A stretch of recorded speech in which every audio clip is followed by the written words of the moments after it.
This is Carrie Cassidy from Project Camelot. I'm here with Bill Wood. He's going to be talking about his experiences as part of a special unit, a SEAL unit in Iraq and other places around the globe as part of the American military.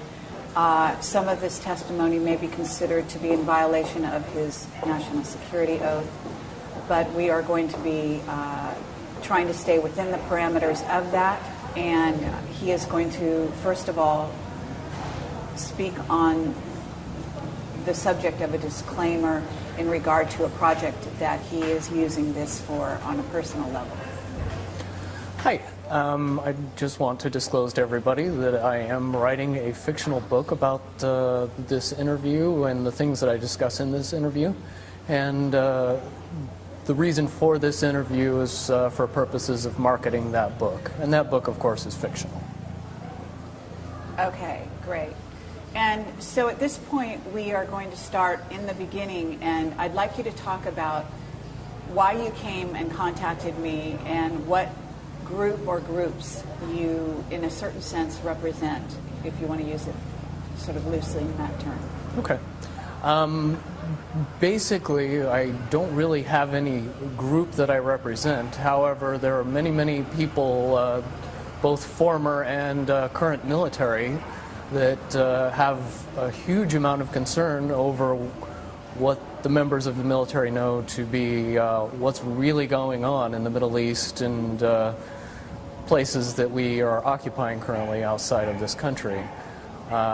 Those concerns have grown more and more throughout the years, and it's to the point where a lot of these current and former military members speak. The best description of these military members would be oath keepers. And an oath keeper is somebody who basically focuses primarily on the oath that they took when they joined the service, and not so much what they're ordered to be to keep secret or to tell as secret, as opposed to what is in the best interest of the Constitution and the country. Okay. Let's say also that there's a purpose behind this that has to do with the NDA. The main purpose for this interview was the enactment of the National Defense Authorization Act. The individuals that I speak with on a regular basis have grown a consensus that this is the end of the erosion of our constitutional rights, and it pretty clearly spells out in a lot of paperwork that America has been declared a war zone, and American citizens are subject to arrest and detainment outside of the constitutional protections of trial by jury, the right to an attorney, the right to being charged with a crime even is stripped away in that bill. I don't believe most of the American public has been properly informed via the media, so we're trying to get the message out and get some support in the fact that we cannot continue to allow the progressive erosion of the constitutional rights and expect to have our rights ever be taken seriously at some point. Okay, so at this point, Bill, when you approached me, I really had no idea what this was going to be about, and it was quite surprising that you had the kind of disclosures that you have and some of the background that you have.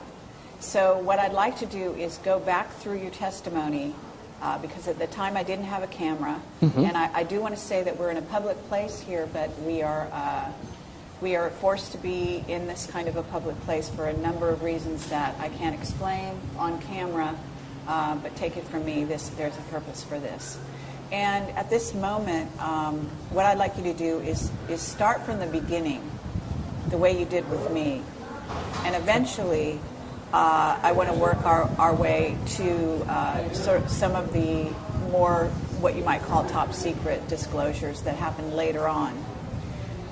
Some of the experiences you're going to be relating at this time may not be considered quite as risque or damaging or to the U.S. military as might otherwise have been perceived back in those days.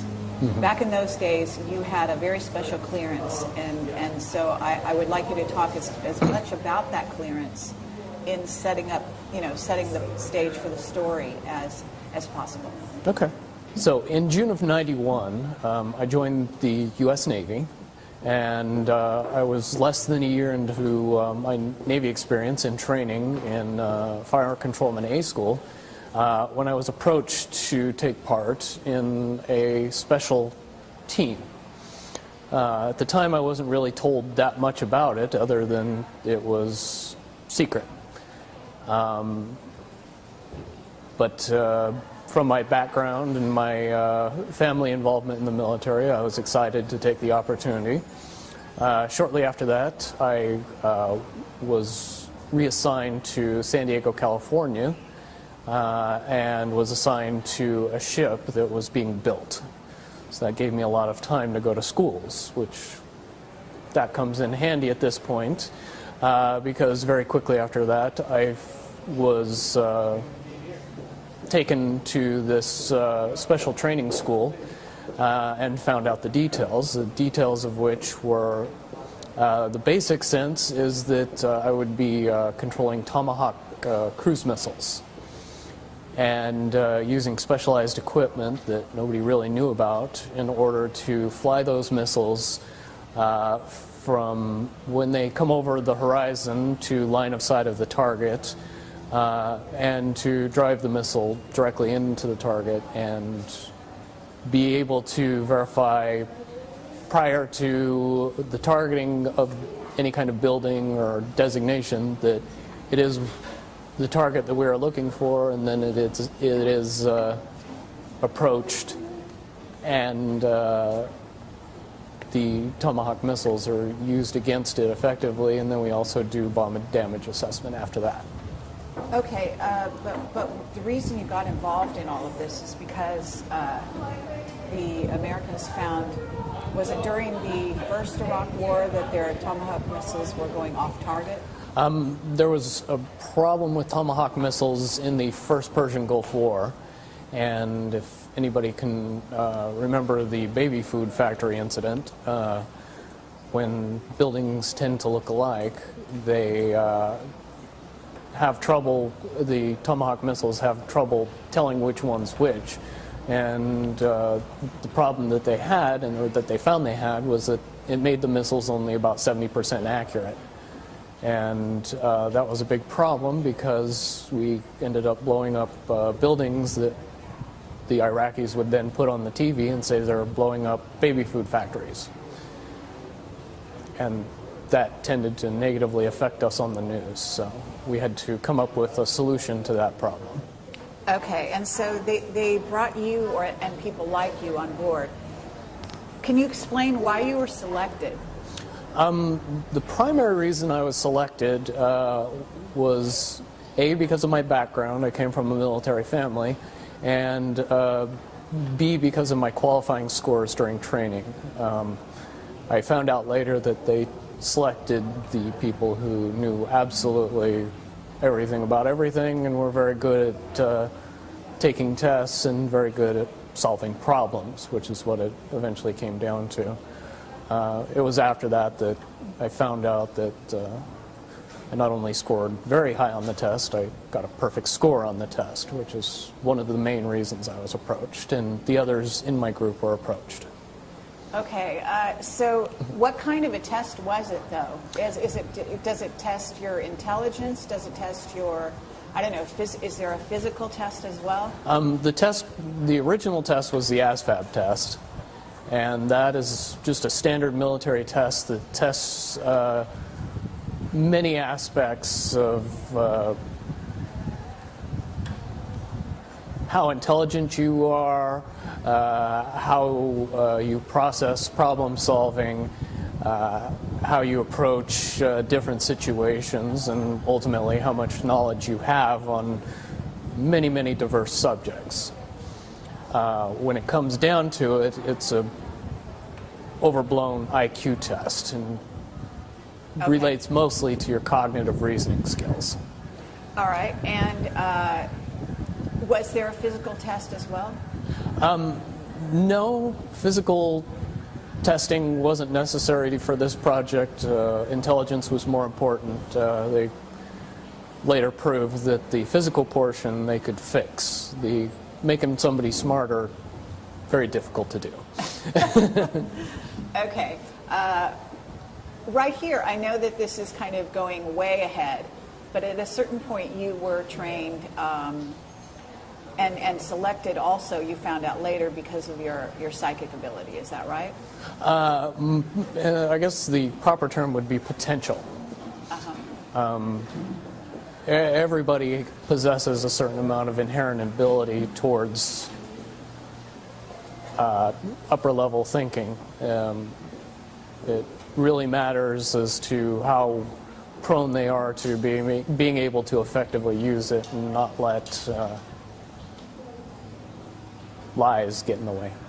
Okay, and so you were trained in a very special place to enhance those skills, is that right? Lots of special places, but one in particular that I think people would find most fascinating, yes. Which is? One place that I was able to train at in particular that people would be familiar with is Area 51. I was able to go there for a single training course that was popularly entitled Advanced Psi. And basically what that class did for us is teach us to use advanced intuition. Basically bringing out your ability to know things ahead of time, predict things, delving into reading minds and predicting the future, if you want to use plain English to get into it. And would you say that you were trained as a remote viewer?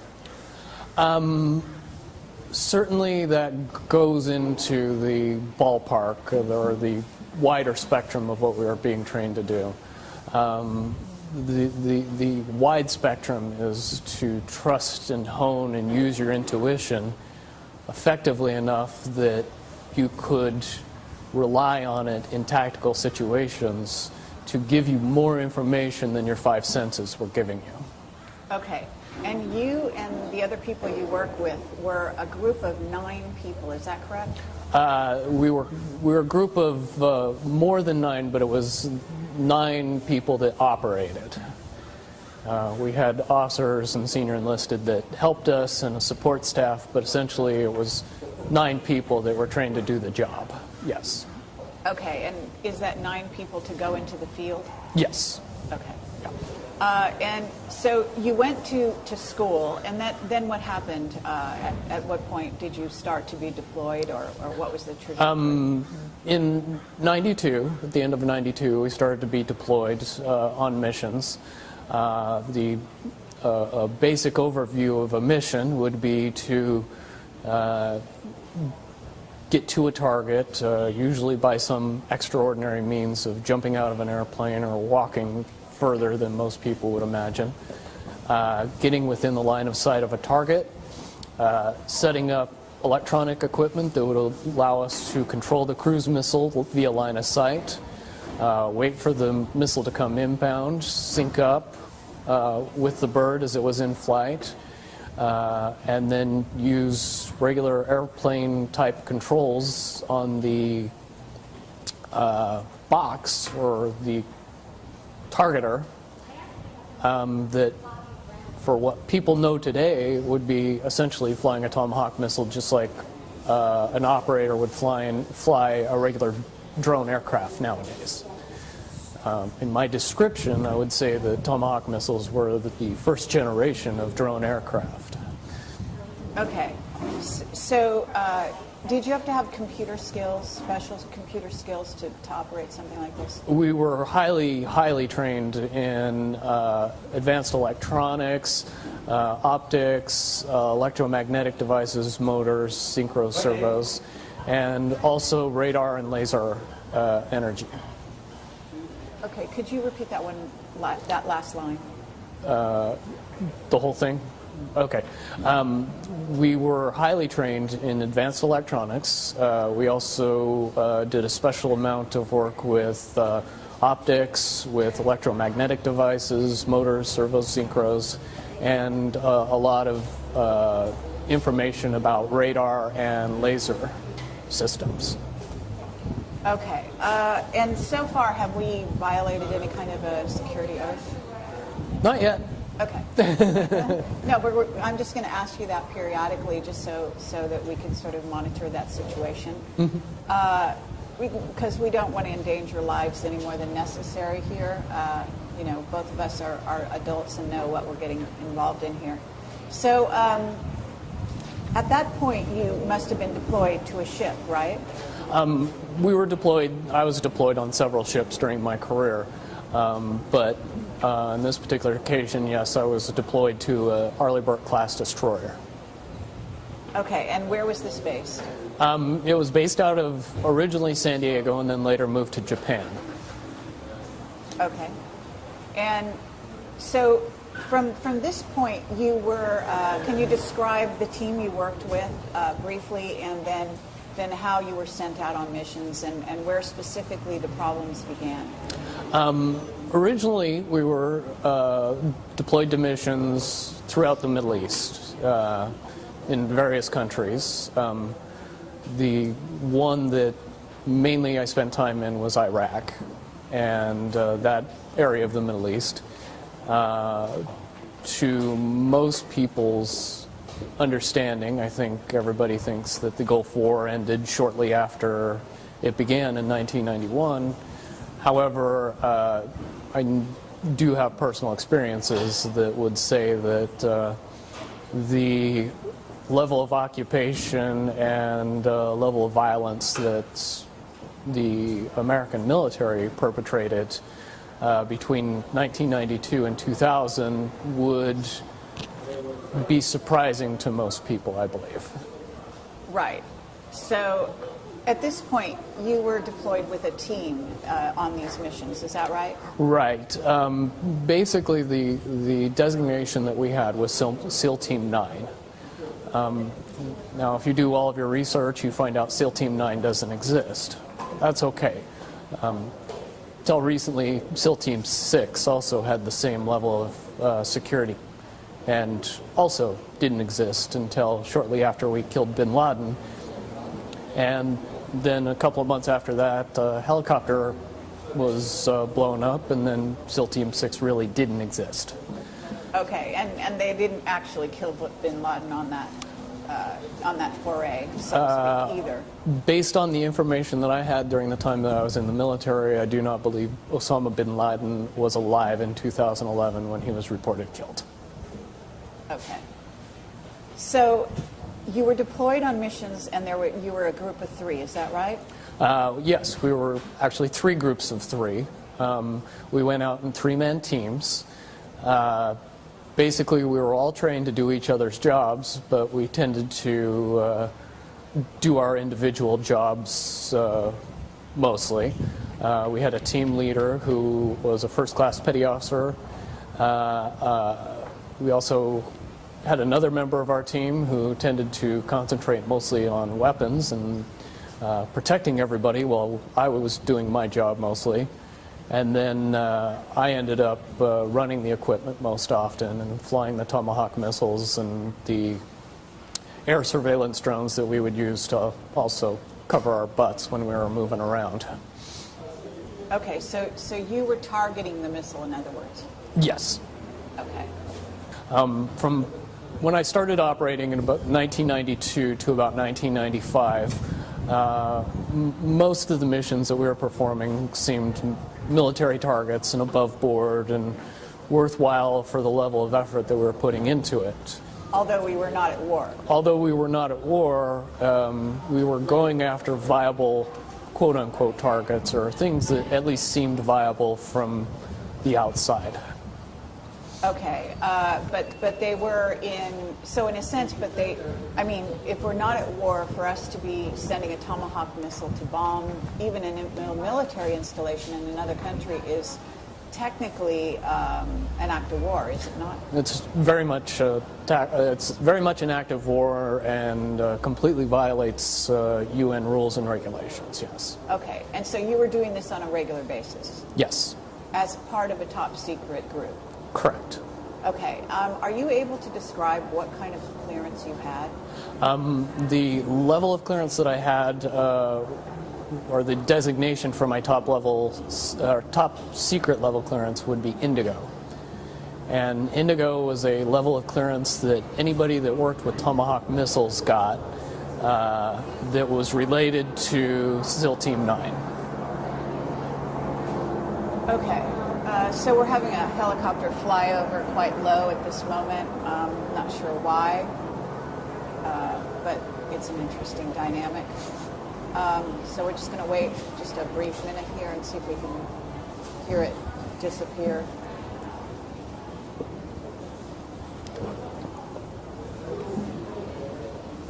Okay, so at this point you were doing targets, and you were doing them in what countries? Throughout the Middle East. Do you want to name some of those countries? Some of the big ones that everybody would recognize: Saudi Arabia, Iraq, Afghanistan, one or two in Iran, Yemen, Syria, Okay. Libya. Those are the ones that people would be most appreciate knowing about. Would this be termed asymmetrical warfare? Very much so, based on the fact that the level of industrial revolution complex material that we were using against these countries, they had nothing that could counteract it or prevent it. Okay, so let's describe the missile itself, its range and its capability, and then the idea that I think you said that ultimately you were targeting 2. Is that right? Correct. Tomahawk missiles are, yeah, you like that? Okay, we're having more helicopter flyovers here. Not sure what. We're in actually a shopping center in Malibu. I'm not sure why we would be having some flyovers here. Popular. I mean, there's plenty of helicopter activity in the Malibu area, but it's usually along the coast, just FYI. Okay, so moving right along, the capability of the missile itself. How Tomahawk missiles work, they're normally sea-based launch missiles. The primary launch platform was either a Los Angeles class fast attack submarine or an Arleigh Burke class destroyer. There's certainly other ships in the Navy's arsenal that can launch those missiles, but that wasn't their primary purpose.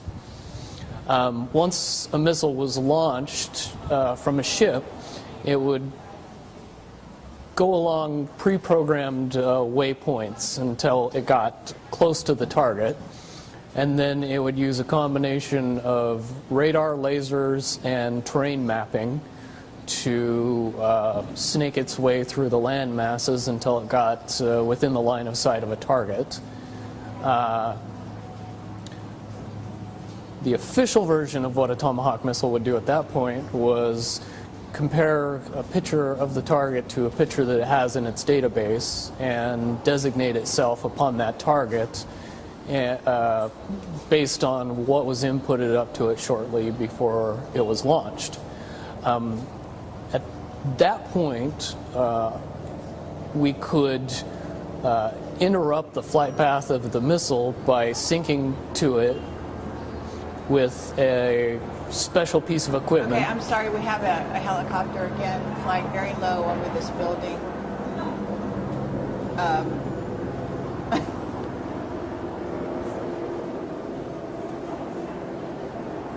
I mean, if this continues, we'll probably have to move on to some other location. That's fine.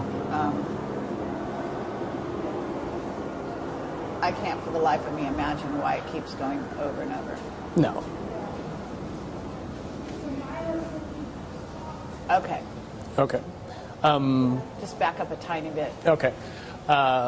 Once the So you say that there was an official version of the targeting, right? Of how it targets, and then there's an unofficial version that you were involved in. Is that correct? correct, and the way that I got involved in the launch of a Tomahawk missile was with a special piece of equipment that we had with us. We could get in between line of sight of the missile and the target and sync up with the missile and control it remotely from that piece of equipment. And basically, the only thing that does is control it just like everybody would understand how a drone is controlled by a pilot that's stationed in Las Vegas when the drone is in the Middle East. Okay, so, but you actually did seem to go on location. Correct. We had to be on location because back then the only way to exchange information fast enough with the missile system would be to be within line of sight of it. Of the target? Of the missile and the target. And the target. Okay, interesting. So you did need protection, obviously being somewhere in the vicinity of the target, is that correct? Correct, and that's where all that cool advanced training came in. Experts at counter detection and counter surveillance certainly aided in our cause, as well as... Okay, we have another helicopter going. This one's different, though. Yeah, isn't it? Not the same one. Not the same. Okay, so, but at this point we haven't really answered the question as to the capability of the missile itself. Capabilities of the missiles could be altered quite a bit. They do have the bomb load capacity of 1,000 pounds. There was generally two types of Tomahawk missiles, one that would carry cluster bombs and a main explosive charge, and then the other missiles would just carry an explosive charge. Generally, I would deal with both kinds of missiles. However, the bomblets or the cluster bombs would have been dropped prior to me ever seeing the missile. That would have been done remotely, usually. By someone else? By the missile itself on a pre-programmed path. Cluster bombs usually are anti-personnel or small, soft targets. When we were designating targets, we were usually going after buildings. Okay, interesting. So you also talked about the cost of each missile. That was one of the things that we always questioned. They were amazingly expensive, $1.2 million each. And okay, let's just say that the one unclassified thing that I can talk about Tomahawk missiles is to encourage everybody to get online and figure out how many were used between 1992 and 2000 and see if those numbers ring true with the fact that we weren't at war. Okay, very good point. Well, let me ask you that question. Do you have any idea of the numbers? Hundreds, probably pushing into the thousands. Okay, but you were sent out on missions, didn't you say every month? So once a month you would be doing what is in essence a bombing mission? On average, and that I'm just one of 3 teams as well. So would you say that all 3 teams were sent out at least once a month? Though we were highly compartmentalized and I wouldn't know, I can reasonably assume that we all did just as many missions, yes. Okay. Is this the sound of a helicopter still? Mm-hmm. Interesting. It's like hovering. Yes. Just right there. Okay. Do you feel threatened at all by that? No. but it only has to do with what I've been through, and not that I don't think your concerns are unreasonable. Oh, okay. Okay, interesting. Yeah. Well, I guess we're going to wait and see what happens here. We may actually have to move on. So at this juncture, what we haven't talked about, again, is the amount of damage that could be done by one missile. And then explain the notion that you used two after a while, and when you started using two. The most important thing to know about Tomahawk missiles was the material that they used for their explosive. It was called Destex, and the easiest way to explain Destex is C4 that you need a lot less to cause the same amount of explosion. So 500 pounds of Destex would be the equivalent of 2,000 pounds of C4 Okay. in explosive. And because potential. I don't know anything about this, can you give me a radius? So if you targeted a building, what radius of damage would happen? The shock wave would destroy everything between 50 and 100 yards of the building. Okay. Loss of life would be almost complete at 100 yards. Oh, almost complete at what? 100 yards. Anybody within the 100 yards of the bomb would, the overpressure is. Okay. And what about further away than that?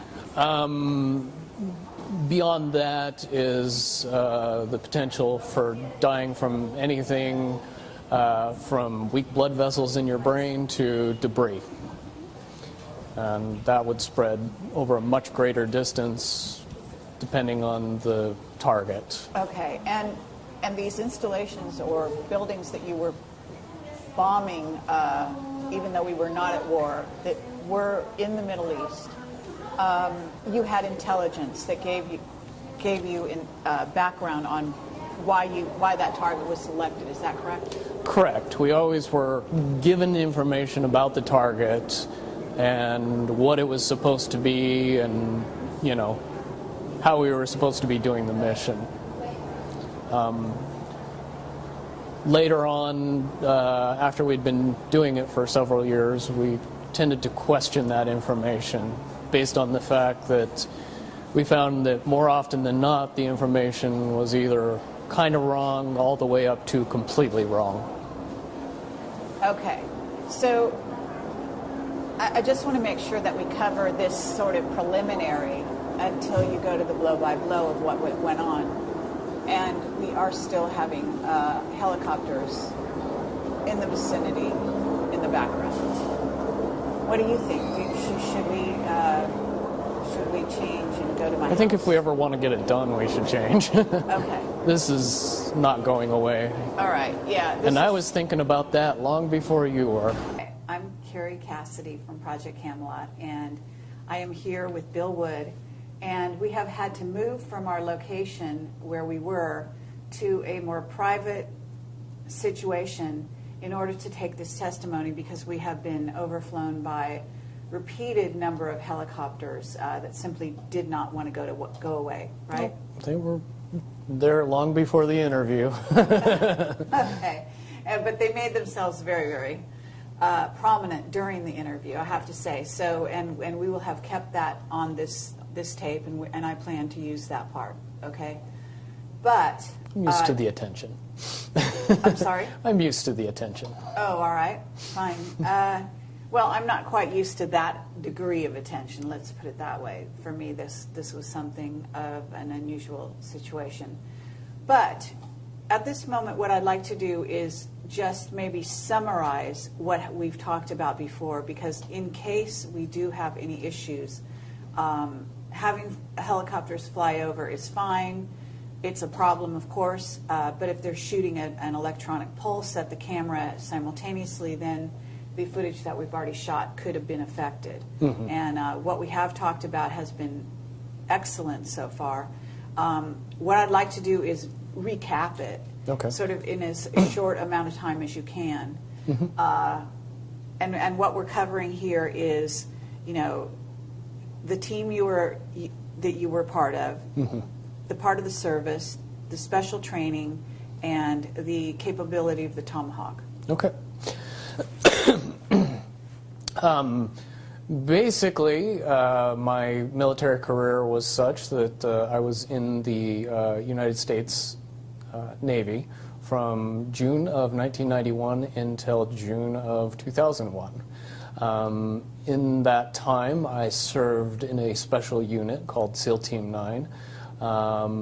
We were trained primarily to use us as an asset to control and handle Tomahawk missiles, cruise missiles, that were used inside the Persian Gulf region in the Middle East throughout the time frame of 1992 to 2000, to my knowledge.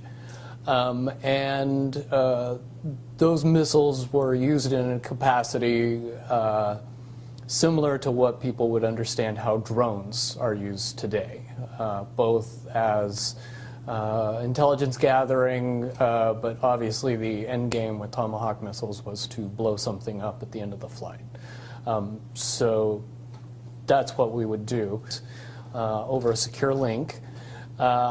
We would get the equipment ready, wait for the Tomahawk missile to come inbound, sync up with the missile, and then control it through its terminal phase of flight. And then after detonation, we would do bomb damage assessment and then get out of the area quiet as ghosts. Tomahawk cruise missiles are usually sea-launched. So from that point on, you're in 1995 and you're still being called out. When you're not doing these assignments, these once-a-month assignments, you are on the ship doing other jobs? Yeah. We were perfectly capable of fixing regular radar weapons equipment and weapons platforms. I worked on one very specifically called Close-In Weapon System. I also worked with the Harpoon weapon system, the 5-inch gun weapon system, and the Aegis weapon system. So on an early Byrd-class destroyer, I was qualified to take care of a lot of equipment, which came in handy. Okay. And so you were, and I guess, did you enlist? Yes. Okay. So this was a choice. Yes. There was no draft at that point. Everybody that was in the military was there of their free choosing. Okay, and I know this is slightly a digression, but you chose the military. Why? I come from a military family. My uncle was a command master chief in the Navy and retired after 30 years. I believe he made it up as high as somewhere between the 3rd and the 5th highest ranking enlisted person in the Navy while he was there.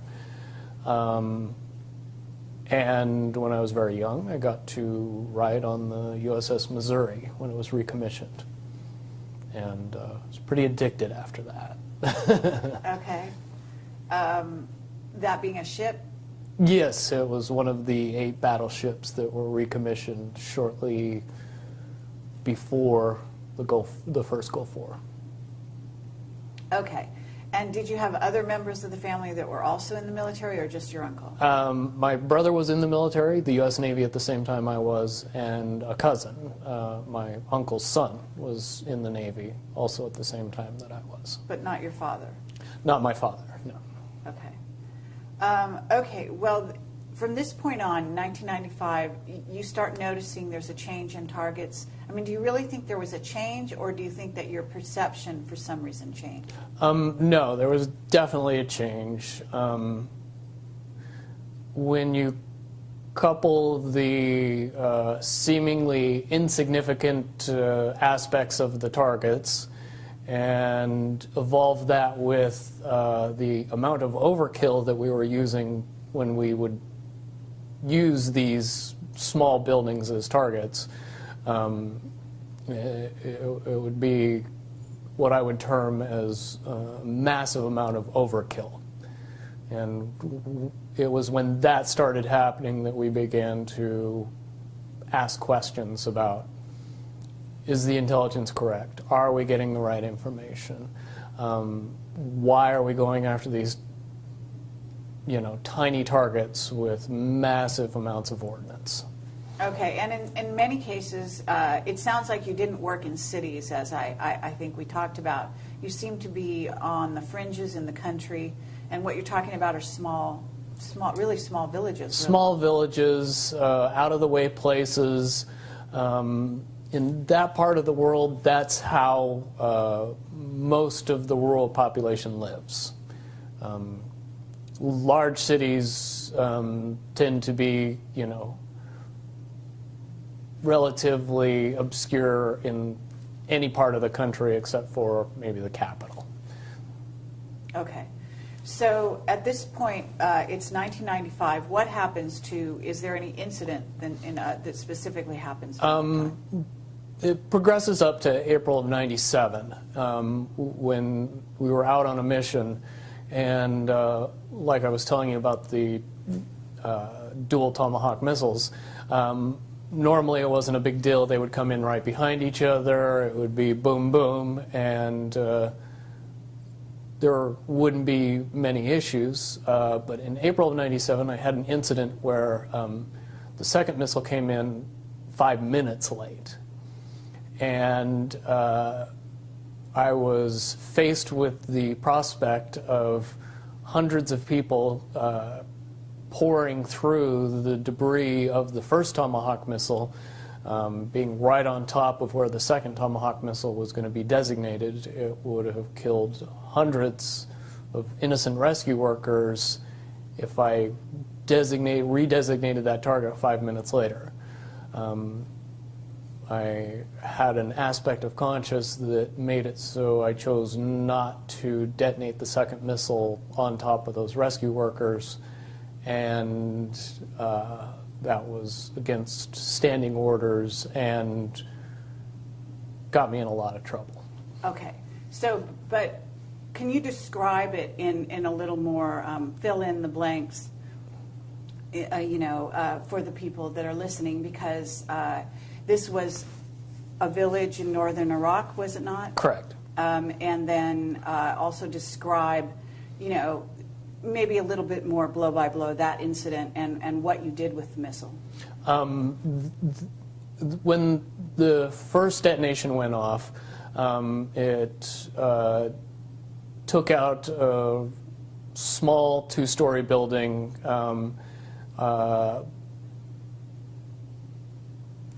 That was kind of set off away from most of the other area.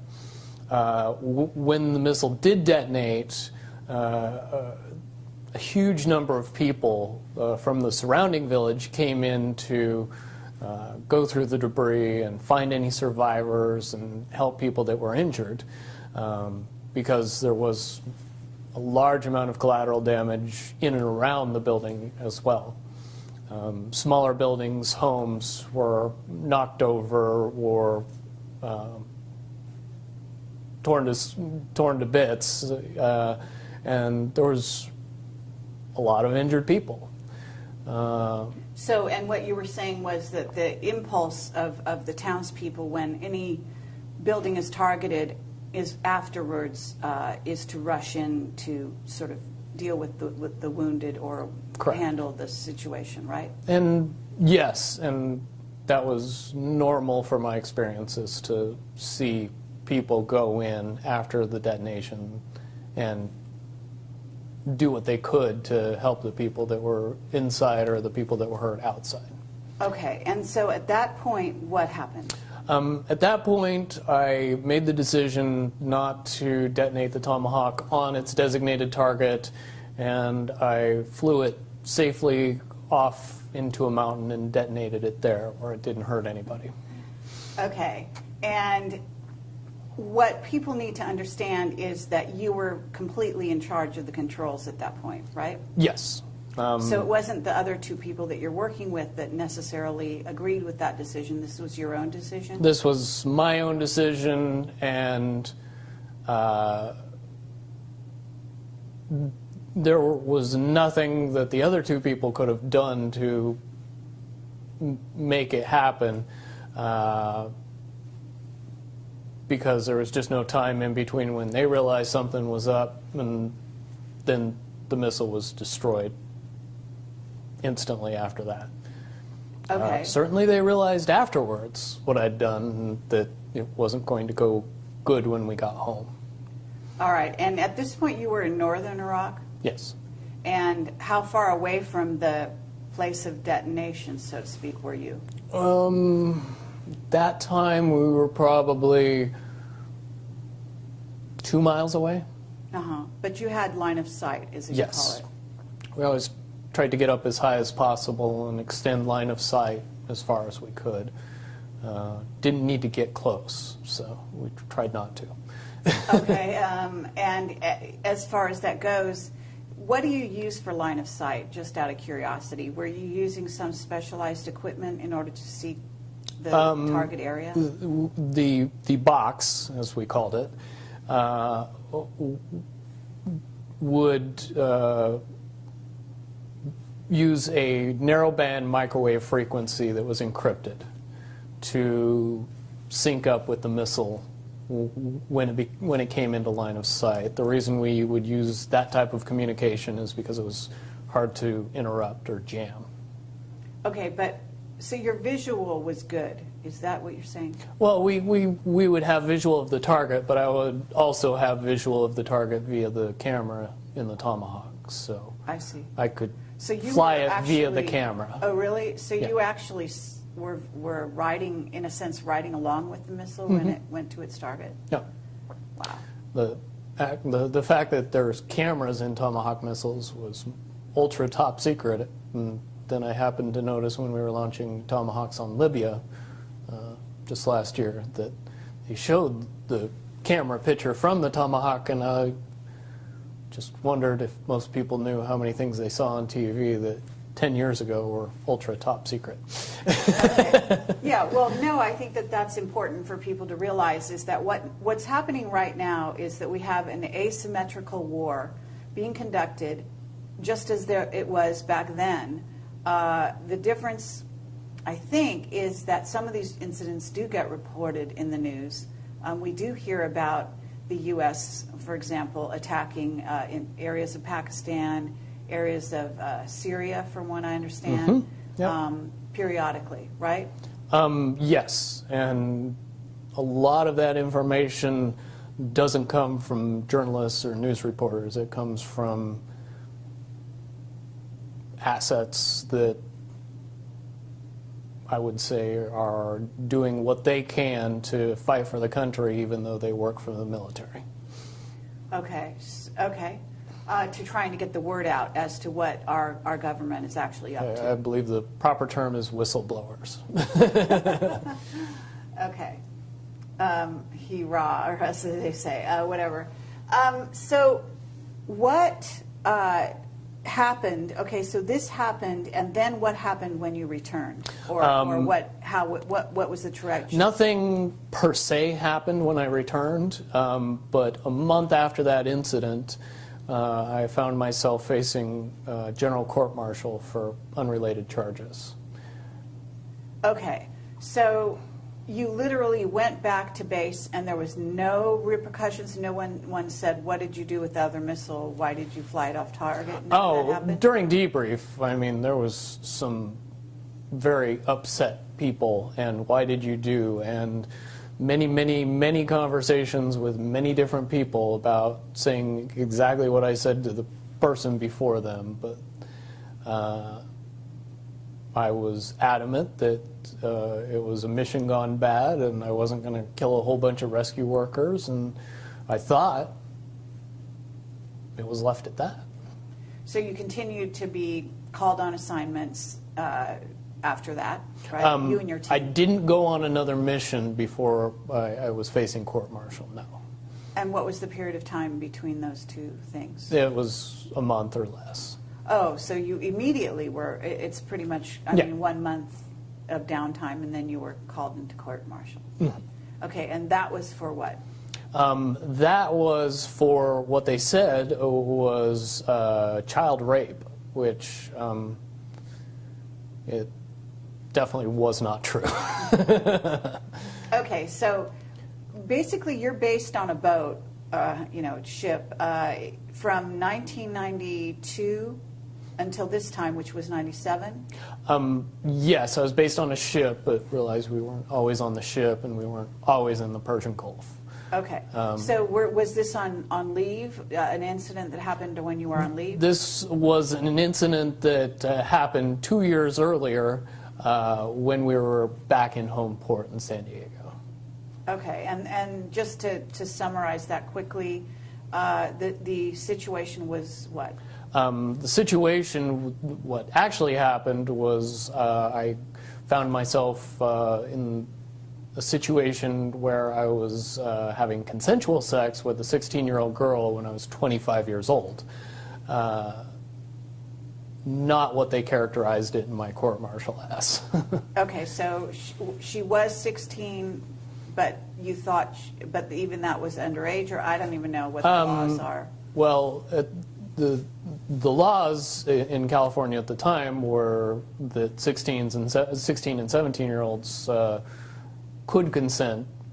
That law has since changed. Now it's a misdemeanor for 16 and 17-year-olds to have sex with people over the age of 18, which is why I didn't get charged in the civilian community. I was charged via court-martial.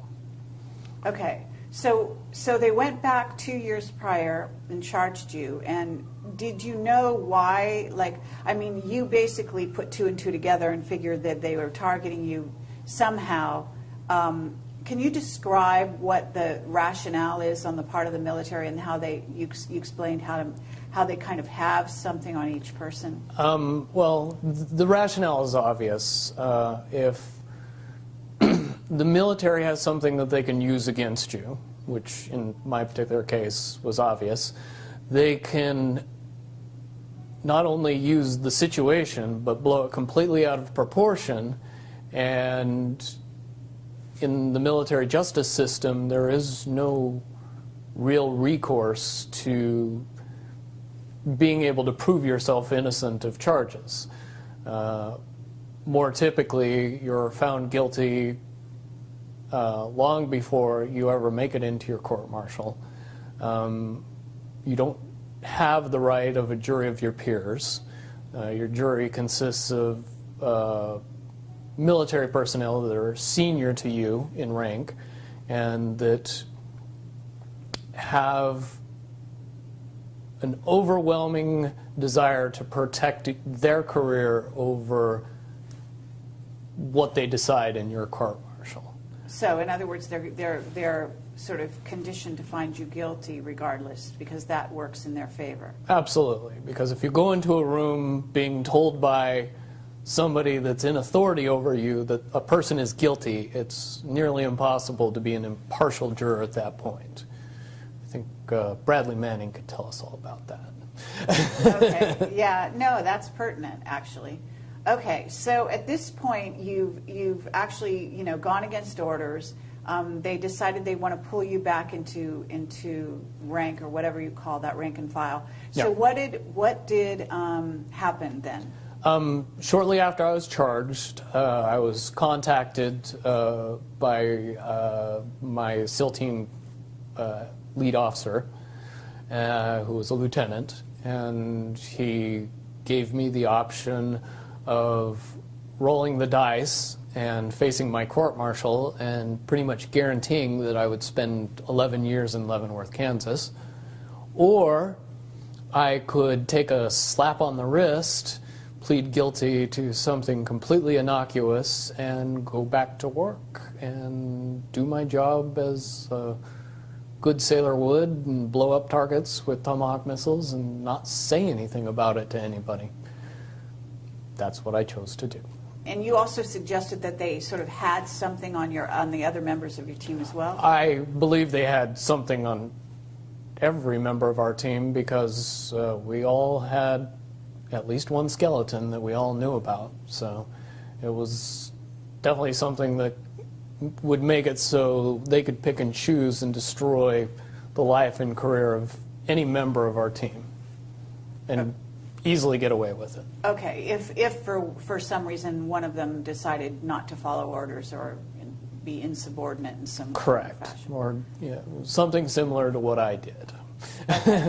All right, so when you did what you did you have the sympathy, assuming that everyone found out about it, did you have the sympathy not only of the people, the two on your team, but other team members, or was there,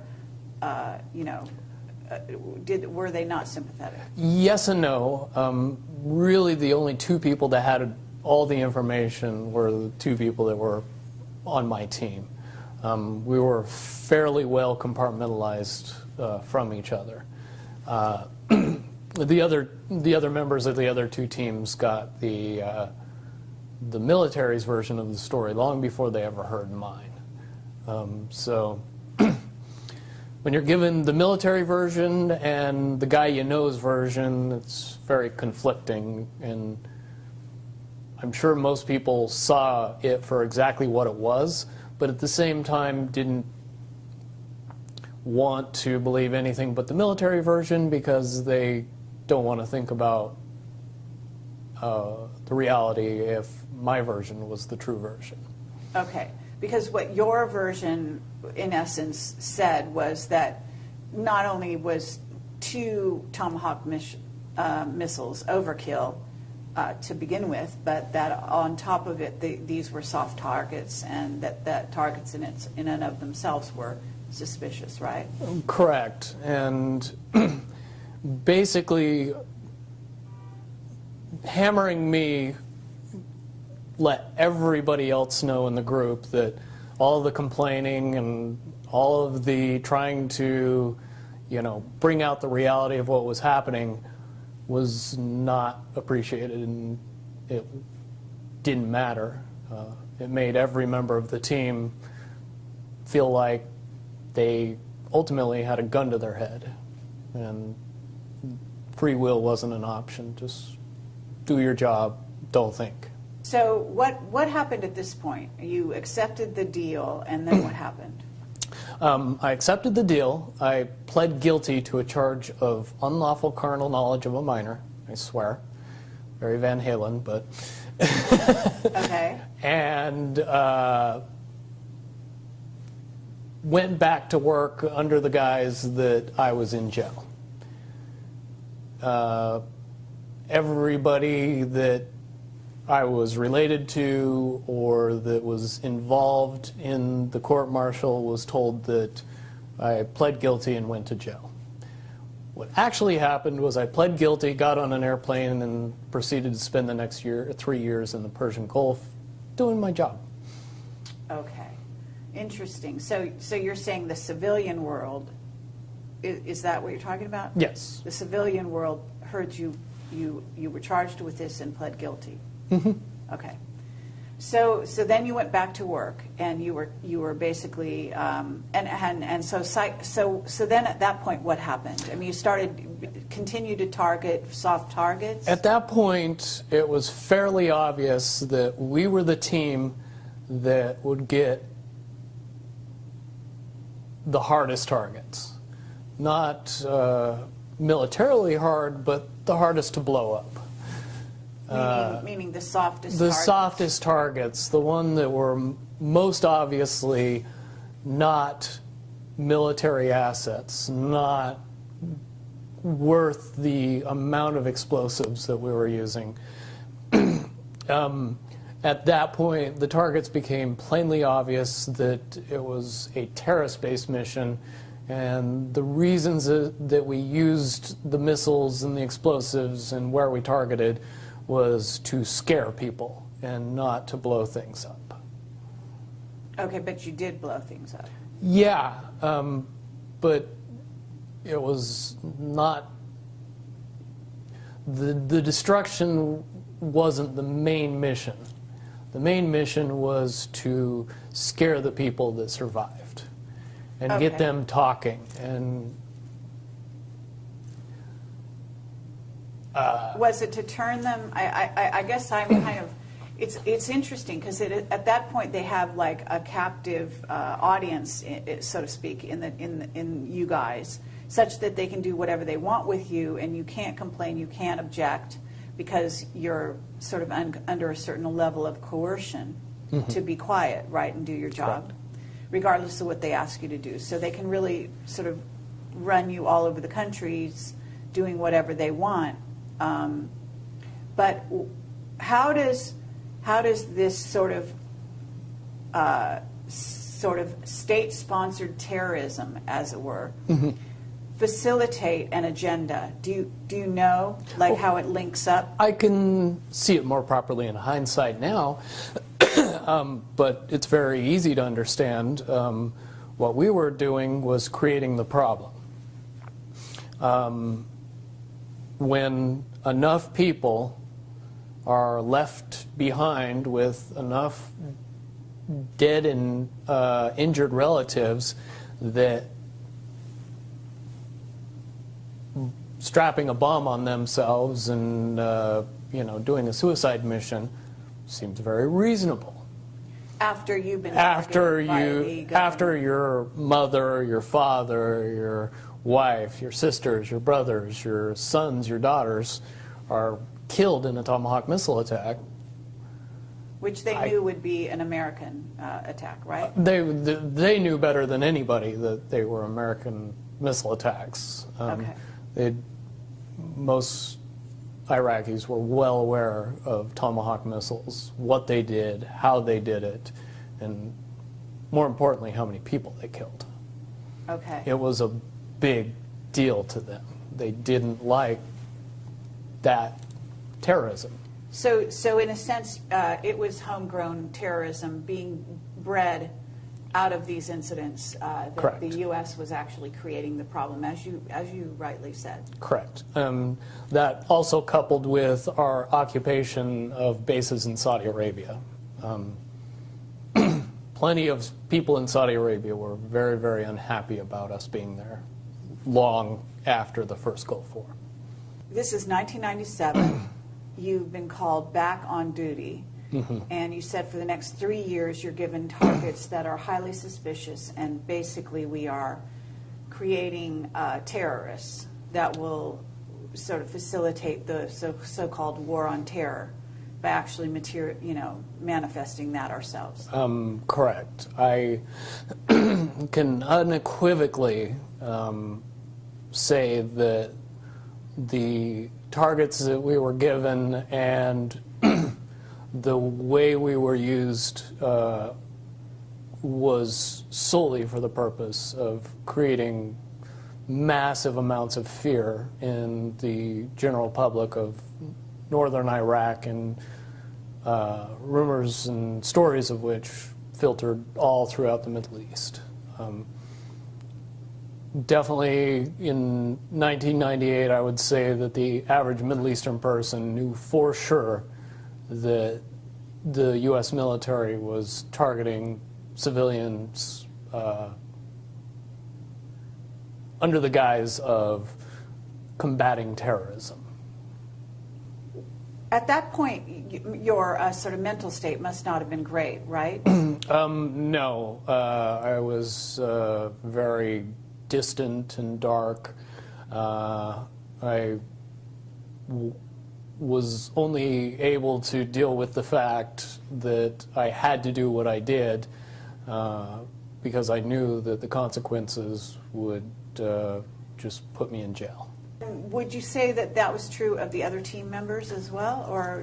Certainly, everybody was well aware of my situation after that, and my situation, coupled with the targets and the evolution of what we were doing as far as warfare, was plainly obvious to everybody that was performing missions. Okay. So what happened then at that point? Basically, we continued on and continued on to go after these soft targets and do our jobs and not really say anything. That climaxed in December of 2000 for me and my group. during the time that we operated in northern Iraq, we found certain groups of indigenous population that we would consider assets and would use on a semi-regular basis to accomplish our missions.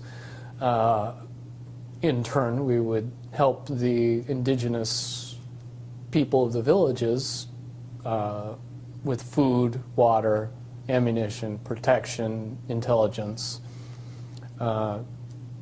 give them what we could to pay them back for the kindness that they offered us when we needed help. Okay, and these individuals or the villages where you were finding shelter, so to speak, were they among Kurds or among Shiites? Kurds and Shiites. Sunni sect wouldn't help us. Oh, all right. But the Shiites and the Kurds, they were more than happy to try and do something positive for their country, to try and help the U.S. military. So eventually the dictatorship that existed in the country would eventually fall and they would have democracy and freedom. That's what they believed. That's the rationale that they were sold, so to speak. Yeah, I mean, it wasn't propaganda. It was more of a choice between the lesser of two evils, I guess is the easiest way to say it. So, okay, so this went on until 2000, and then what happened? In December of 2000, we came back to a village that we were using as an asset. And on the mission before this one, we had gotten intelligence from the village elder that described an imminent attack on U.S. soil that involved pilots. Did not understand what the information meant, but we took it back to base and reported it, and didn't think much of it. Later, very soon after that, we went on another mission, came back to the village, and discovered that the village was destroyed in a Tomahawk missile attack. At that point, we were psychologically broken as to how we were being used and the obviousness of that village being destroyed. There was no military significance whatsoever. In destroying the village, there was probably 35 people and no permanent structures other than 3. And initially, and so before it was destroyed, these right. people lived very simple lives. They were very nomadic and detached, and there would be no reason whatsoever to bomb that particular target unless the information that we obtained was significant. But you didn't bomb them.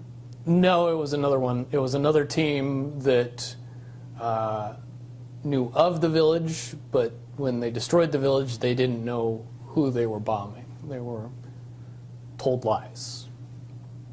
Okay, so and this is, in theory, one of the teams of the 9? It was one of the other teams in SEAL Team 9, and I know which team it was. When we got back home from the mission, and I actually got into a violent altercation with the person on that team that does the job that I do for my team. And it sent shockwaves through the 9s. It really fractured things and tore us apart.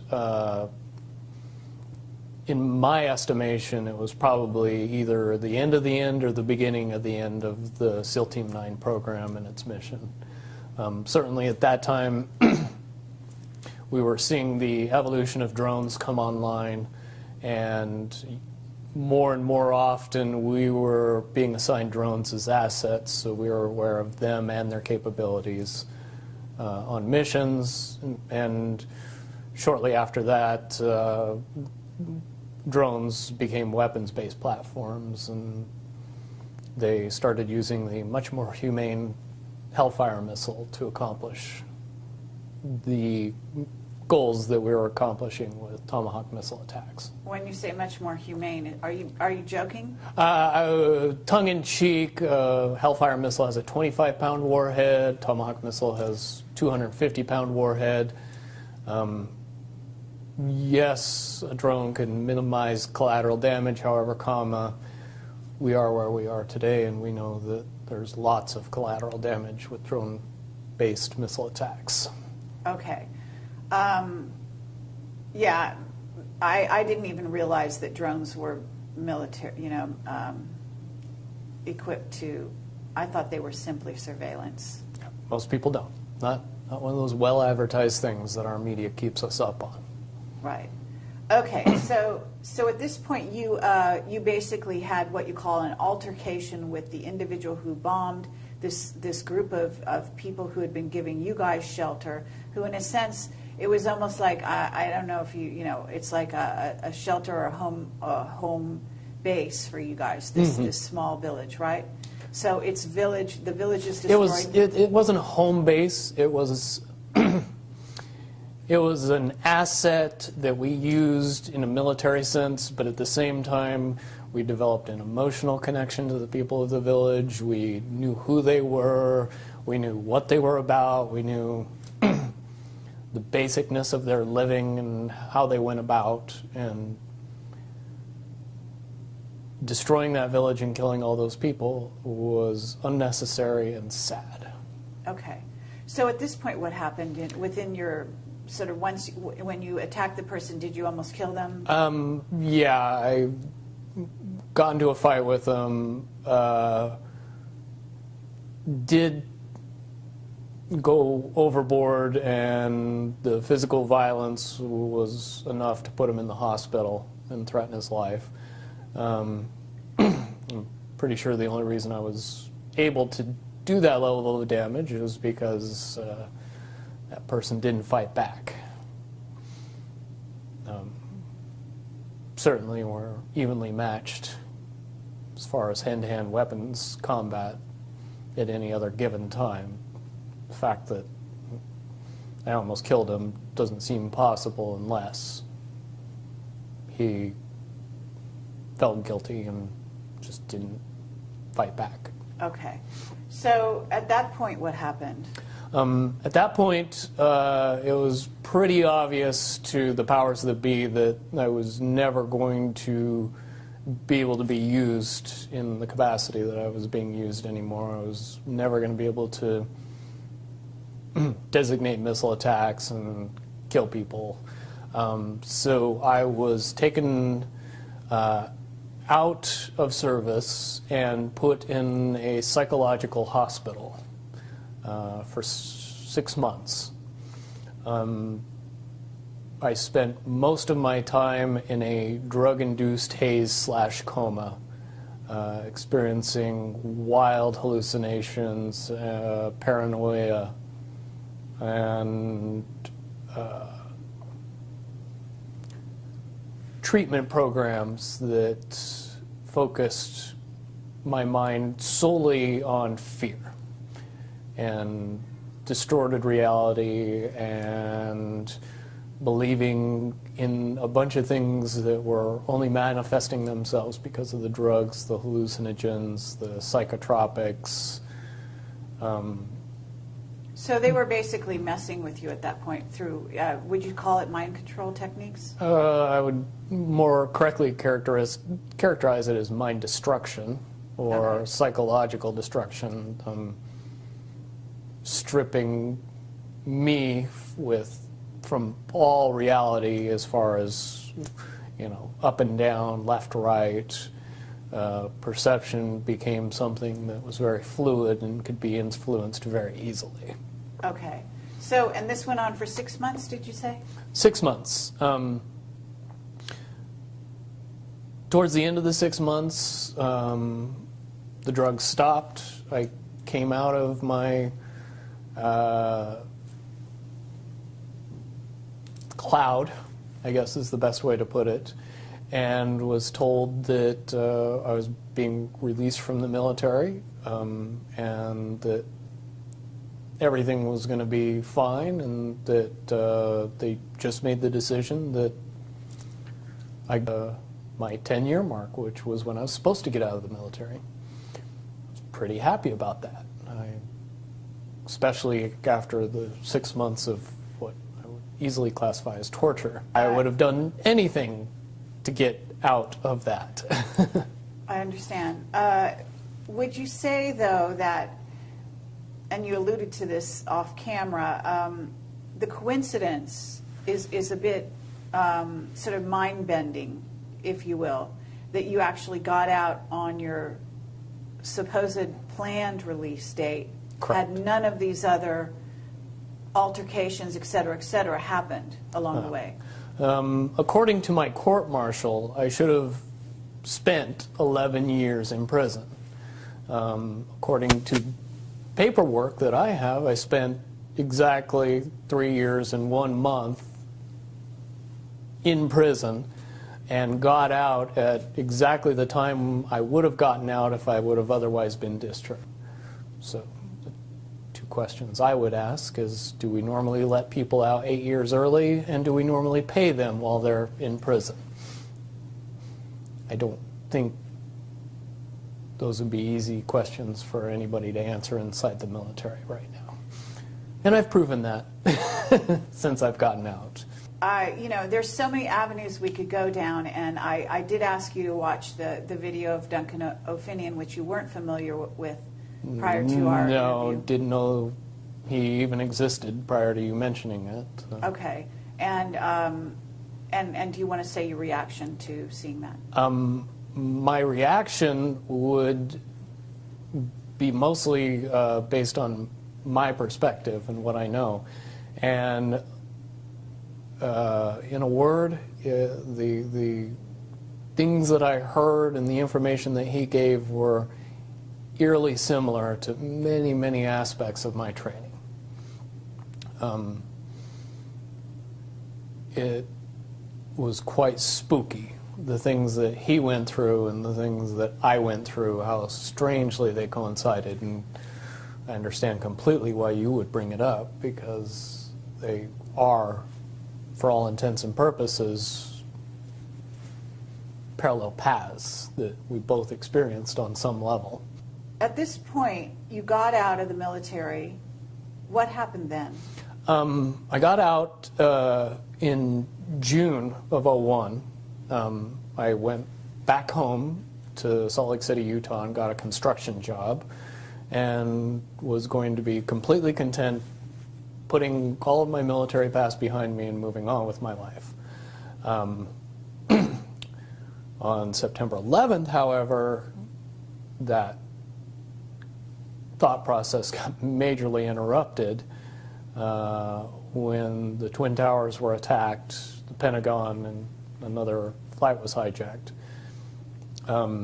It was at that point, based on my experience, that I looked at the events of 9/11 and drew much, much different conclusions about the whys and wherefores of the event, and some major, major problems with the popular story based on what happened. Certainly, if you're the guy that for 8 years drove planes into buildings, you might see the correlation between somebody coming back and doing it to us. But when you're saying drove planes into, you're actually referring to the Tomahawk missile as a kind of a plane? Tomahawk missile flies like an airplane. It acts like an airplane. It can be controlled with normal airplane controls. It has wings, it has tail fins, it has a rudder, it has a jet engine. It sounds like a jet. It would be hard, based on the fact that they fly very low to the ground and they fly very fast, to get a good look at it enough to be able to tell it from typical airline plane to a Tomahawk missile. Certainly all anybody would get is a glimpse. Okay, and basically you also talked about the, because they said there was a missile that hit the Pentagon, that it wasn't a plane, and you actually have some very good evidence, in a sense, to substantiate that was much more likely to be a Tomahawk missile. Correct. The best information out there, in my opinion, is a documentary called Loose Change. It tells out all the information in much, much greater detail than I can express it. But the one important thing that I noticed was the turn that the airliner supposedly made before it actually hit the Pentagon. That turn would be almost impossible to make with a 757. If you want to fire up your flight simulator and buy all the controls that airplanes have and try to do it on a flight simulator, I think you would find that you crash the plane every time.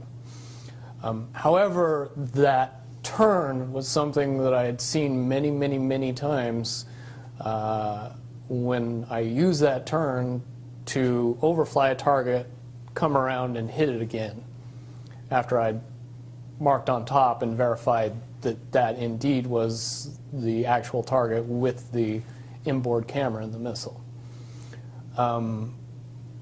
Also, where an airliner's wings are particularly susceptible to damage, and knocking over 5 light poles would be an issue when you were trying to control the aircraft at low and slow, like they were. Tomahawk missiles' wings are reinforced and aren't filled with fuel, and very, very hardened surfaces that make it so if the missile's ever attacked, it would still fly into its target. Certainly it could knock over 5 light poles and not even blink before it hit the Pentagon. The other eerie part about the whole situation is that it hit the Pentagon at the one area of the Pentagon that had just received a reinforcement or an upgrade that made it the most reinforced part of the building. The part of the building that would be damaged least by an attack. Couple that with the fact that there wasn't any jet fuel blowing it up, and that the wingspan of an airplane driving into that building doesn't match a 757. You model a Tomahawk missile and its flight path and payload and wingspan and all the other technicalities of it, and I think you would find that the estimated damage of what that attack would cause to the Pentagon at that particular area would fit very nicely with the actual damage that happened to the Pentagon in that particular area. And the fact that they had evacuated, or at least that a lot of people were not there, and that, didn't you also allude to the fact that it appeared that there was evidence that Cheney had been waiting for the in the documentary Loose Change, it does have some pretty damning evidence that the vice president was well aware of the attack. Then again, you could look at the reaction of President Bush at the time that he was notified and realized, assume that somebody knew something ahead of time. Well, his reaction would be stereotypical of that, in my mind. What you also alluded to was the idea that you weren't the only one who, or your group, your SEAL team, weren't the only ones that had received advance warning of 9/11 during the time prior to that. Is that right? No, I would say most government agencies received some notification or some warning of the attack ahead of time. Certainly there's more than enough actual evidence out there today that's as easy as getting on YouTube and doing a search to find. After that, I spent a lot of time and effort going back and connecting a bunch of little pieces of information that, if somebody was doing their job back then, could have easily determined exactly what was going to happen and prevented it. Okay, meaning you went back and looked at intelligence that had come in over the years, or? Not over the years, but over the weeks and months prior to 9/11. Okay. So at that point, you're in a situation where you have actually been sort of, as you call, flying these planes into buildings using Tomahawk missiles. 9/11 happens. You suddenly, in a sense, that's like a wake-up call, I would imagine. Oh, it was a huge wake-up call, because now I knew what the incident involving pilots was all about. And if I knew about it, who else knew? Who else should have known? Lots and lots of questions came into my mind very quickly. And also watching the demolition of Building 1, 2, and 7, based on the fact that I've seen a lot of buildings blown up. And I've seen a lot of buildings demolitioned on purpose. Most Americans haven't seen a lot of buildings blown up. They've just seen a lot of buildings demolition on purpose, and really can't separate the two. When they see a building being demolished and hear it's being blown up, they mesh those two together and just assume that that's what they saw. If you know anything about the physics of explosives and actually blowing buildings up, very rarely, no matter how much ordnance you use on it, does it fall down completely, even tiny buildings. But what I saw on that day was buildings falling down as if they had no structural support anywhere throughout the building. In other words, a demolition. The only way that can happen is if all of the support throughout the building is removed specifically on time and on purpose. Certainly if Tower 1 and 2 fell down the way from the destruction that they said that it fell down from, the top of the building would fall down, and then it would slow down because it was meeting the resistance of the structure below it. That never occurred. It fell straight through the building all the way to the ground with very little in the way to stop it. Again, any demolitions expert could tell you beyond a shadow of a doubt that that's absolutely impossible. You couple that with the information that when the Twin Towers were built, that they were built to withstand a 707 attack, and they were engineered specifically for that possibility. And you know, the 707 and a 757 aren't that far apart in dimensions, fuel payload, fuel to weight ratio, actual weight, pretty much all the same thing. Prior to 9/11, all of the information says that attacking either of those buildings with an airliner and driving it into the building couldn't knock it down. Okay. And certainly it wouldn't knock down the building next to it. Okay. So at this point, you know, because this is not really, I mean, 9/11 plays in, but this story goes on beyond that. So at this point, what happens in your life? What goes on?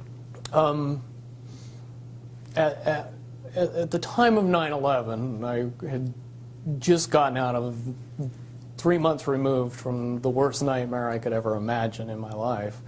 I was not anxious to go back to that. So I kept my head down and I didn't say anything, and I wasn't about to tell people what I knew.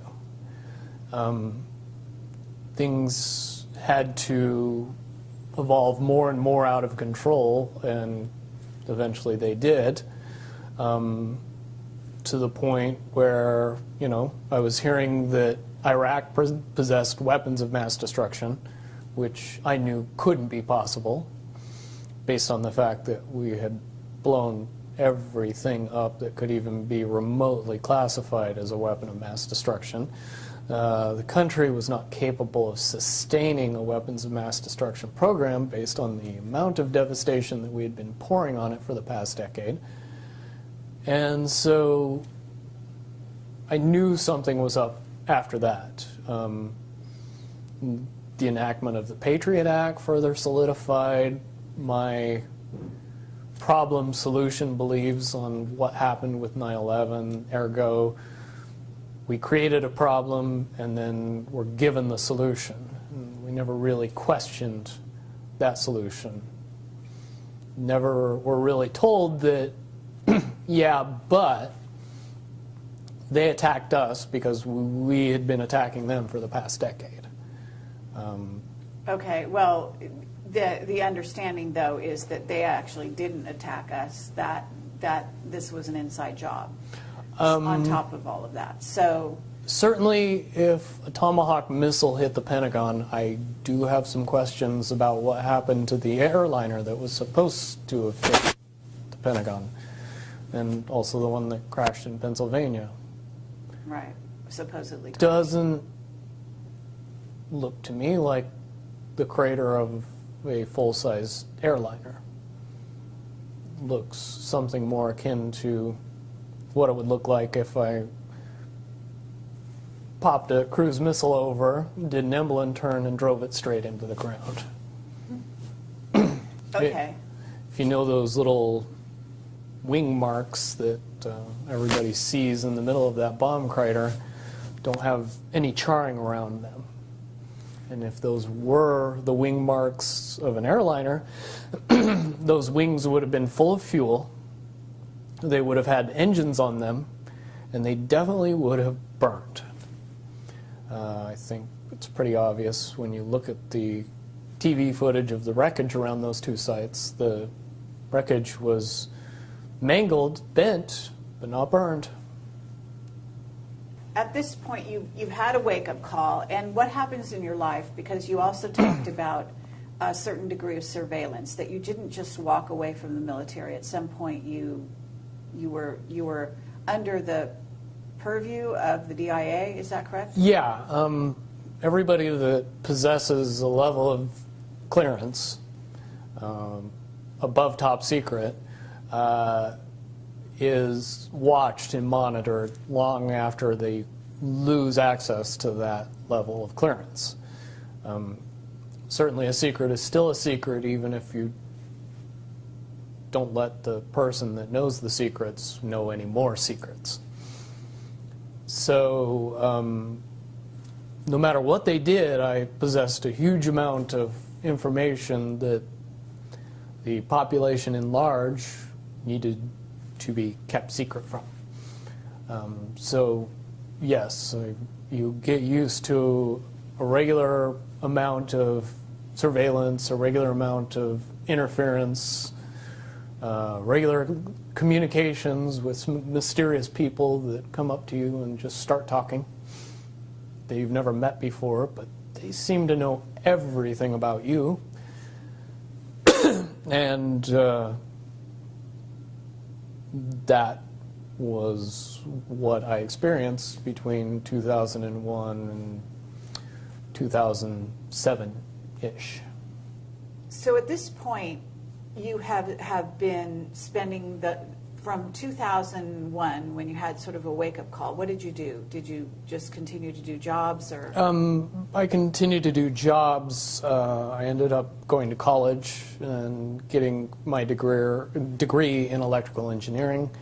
I worked for a fairly large medical laser company, and then shortly after that started my own business. Okay, and the business was what?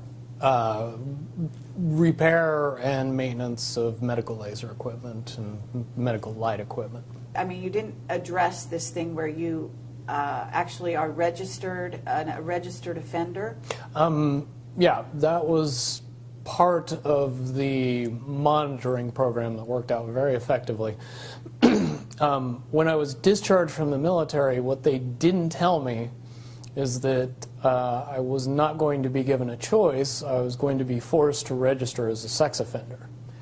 And I basically had to either sign paperwork that said I would agree to that, or face my criminal sentence and go for another 8 years in Leavenworth. Once again, I made the obvious choice and got out of the military and decided that the registration program wouldn't be nearly as big a deal as going to jail. Okay, so they registered you in, I don't know, is this was this known neighborhood? I don't know anything about it. The registration program, when it started out, was fairly innocuous. Rather, the worst part of it was having your picture splashed online with a bunch of other people who probably had more inclination to going after children than I did. Over time, the buildup of what I was seeing and what I was experiencing and what I knew from my previous military experience in what I had learned since getting out of the military, it began to build and build and build and build until it eventually got to the point where even I couldn't take it anymore. And at that point, I began, looking up information on the internet, doing research, information gathering, kind of quote-unquote building my case. Shortly after I began doing that, I was contacted by a group of people that were also doing the exact same thing and were much more aware of who I was and what my experience in the military was on a top secret level. I was very surprised by that. But I learned very quickly that there's people out there with a huge amount of information that are fighting for the good guys. Okay, so in essence, you were contacted by a group of what we call white hats. White hats, I call them oath keepers, but essentially they're the patriots that our government would classify as terrorists. Okay. But they are ex-military by and large, and some of them are still in the military. I would assume a large number are still in the military or the government in the FBI, Secret Service, CIA, any alphabet agency. There's got to be a percentage of people that are seeing the day-to-day and going, this is wrong, we got to do something. So they contacted you? Yes, and over the course of a few months, I was vetted, and if you don't know the meaning of the word, that is a cute term for saying how much you could be trusted and how much you would lie and what you didn't want to talk about. When you figure out that the people on the other side of the vetting process already know all that and they're just trying to figure you out and see if all that's true, if you respond exactly the way that you are portrayed in their minds, it's very encouraging. And, they knew my deepest, darkest secrets, and they knew even more than that. And when I came out with the information I did, I kind of graduated and got a trusted role in a very compartmentalized world. Okay. But at the same time, there was some kind of incident, wasn't there, with the DIA in which you started to refuse to be dealt with the way they wanted you to be dealt with? Right. Shortly after I decided that I was going to do what it took to see my part of justice being brought into the limelight and into popular knowledge of the world. I also told the DIA handlers that visited me shortly after that incident that they could not bother talking to me anymore because I wasn't going to be handled by the government. And I was going to be a problem, and I was going to be a loose end. And I was going to be somebody that they had to worry about. Okay, and then what happened to your livelihood in terms of your business? Over the course of 2 years, my business was destroyed. My clients were all mysteriously notified of my sex offender status. Many of my neighbors were visited by the police and had information brought to light to scare them. Fortunately, they didn't know that my next door neighbor was my best friend, and I helped him get the house, so that's how I know this all happened. But basically, it got to the point where I was being followed by the police, Las Vegas Metro Police Department, when I was living in Las Vegas at the time, being pulled over, ticketed, arrested, and more or less harassed, both me and my fiance, on an ongoing basis. It reached a climax in April of last year, when the final straw, where they set up a massive amount of traffic enforcement for no particular reason whatsoever that they can explain, and pulled me over that day on the way to a competition, a bodybuilding competition, that I was going to be going to with my fiance, and it was the only way that they would have any idea of where I would be and when I would be there. And so they used that to their advantage. I have had several incidents similar to that happen, but managed to slip through their little nets every time since then. And fairly confident that I will continue to do that until such time as I have the opportunity to make it so that can't be used against me as a weapon anymore, and this video should be a big part of that. So you're working with this group, and one of the reasons you came to me was actually because of this Defense Authorization Act. Yes. That sent shockwaves through the community that I'm involved in. Basically, that is the final straw of the complete erosion of constitutional rights. It literally has government giving itself permission to violate the rest of the Constitution. And that has a lot of people concerned. And a lot of people would like to see something done about that, and it's my opinion and their opinion that something could be done about that. Because, quite honestly, we are a false flag away from enacting all of that legislation that's just been created. Right.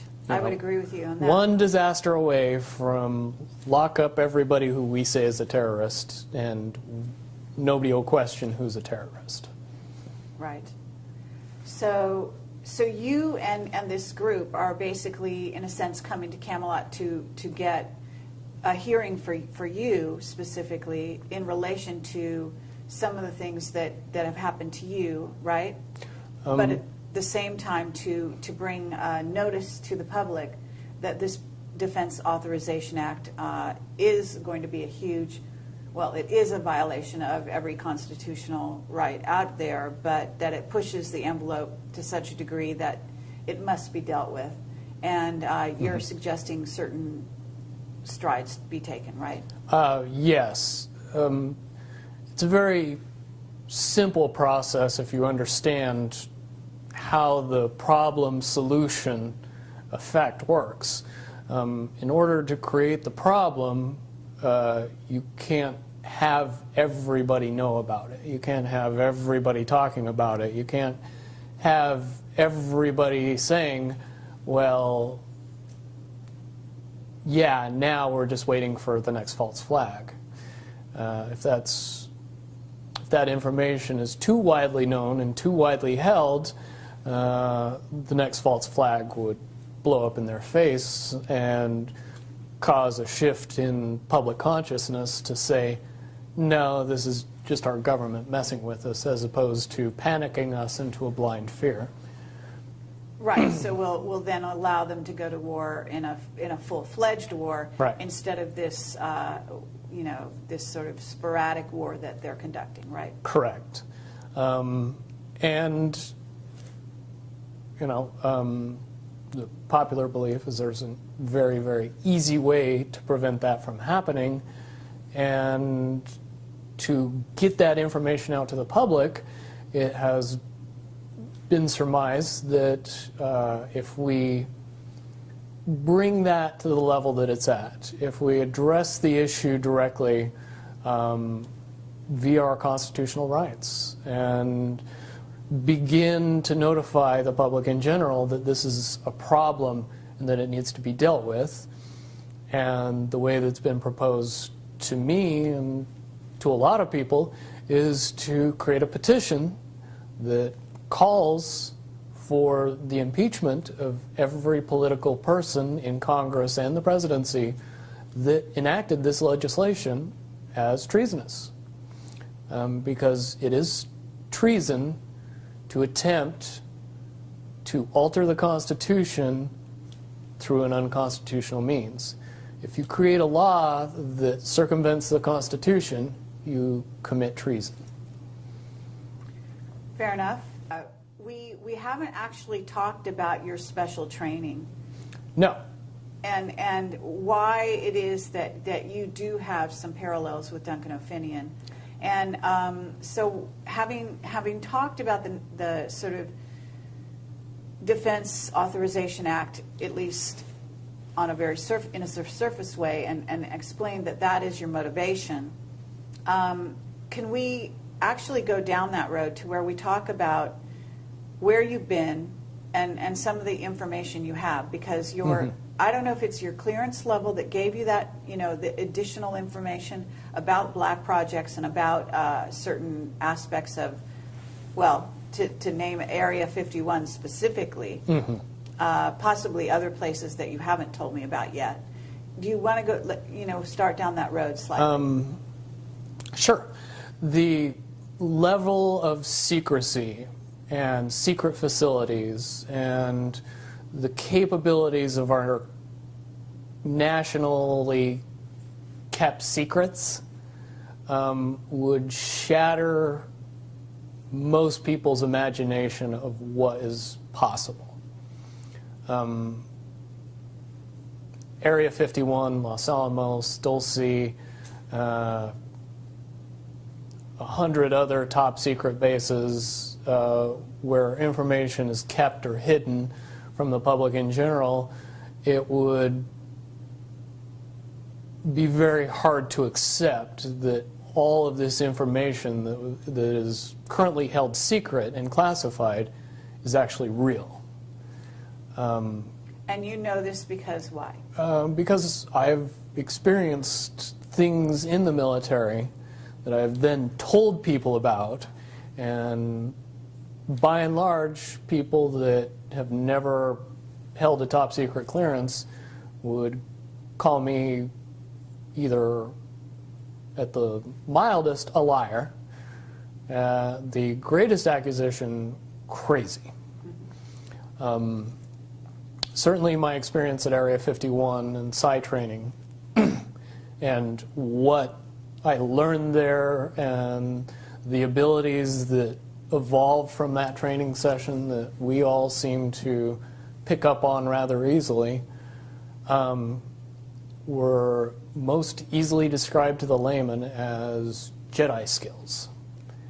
It's very easy, if you know what I know, to see the correlation between what happens in the movie in the Jedi training and what happens in Area 51 and psi training. Certainly, we in the Nines all possessed a certain level of intuition and ability that would seem advanced to anyone who watched us use it. Can you elaborate on what you may have come across? Because if you're using these abilities, you're in Area 51, at what level did you go down to, or whatever? Are you aware of off-world craft? And I mean, you know what's out there I'm not sure how much you know about Camelot, but I assume that you know the general amount of information on the internet. What can you substantiate having personal sort of knowledge of?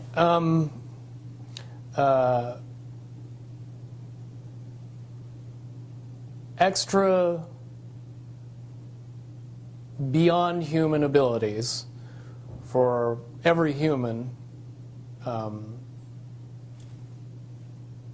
not subject to popular belief, but we as human beings are far more capable of using many, many advanced skills beyond 5 senses.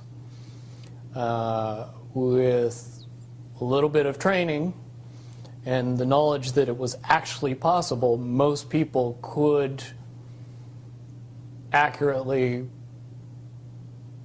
predict the possibilities of the future, to know when other people were thinking about them, pick up on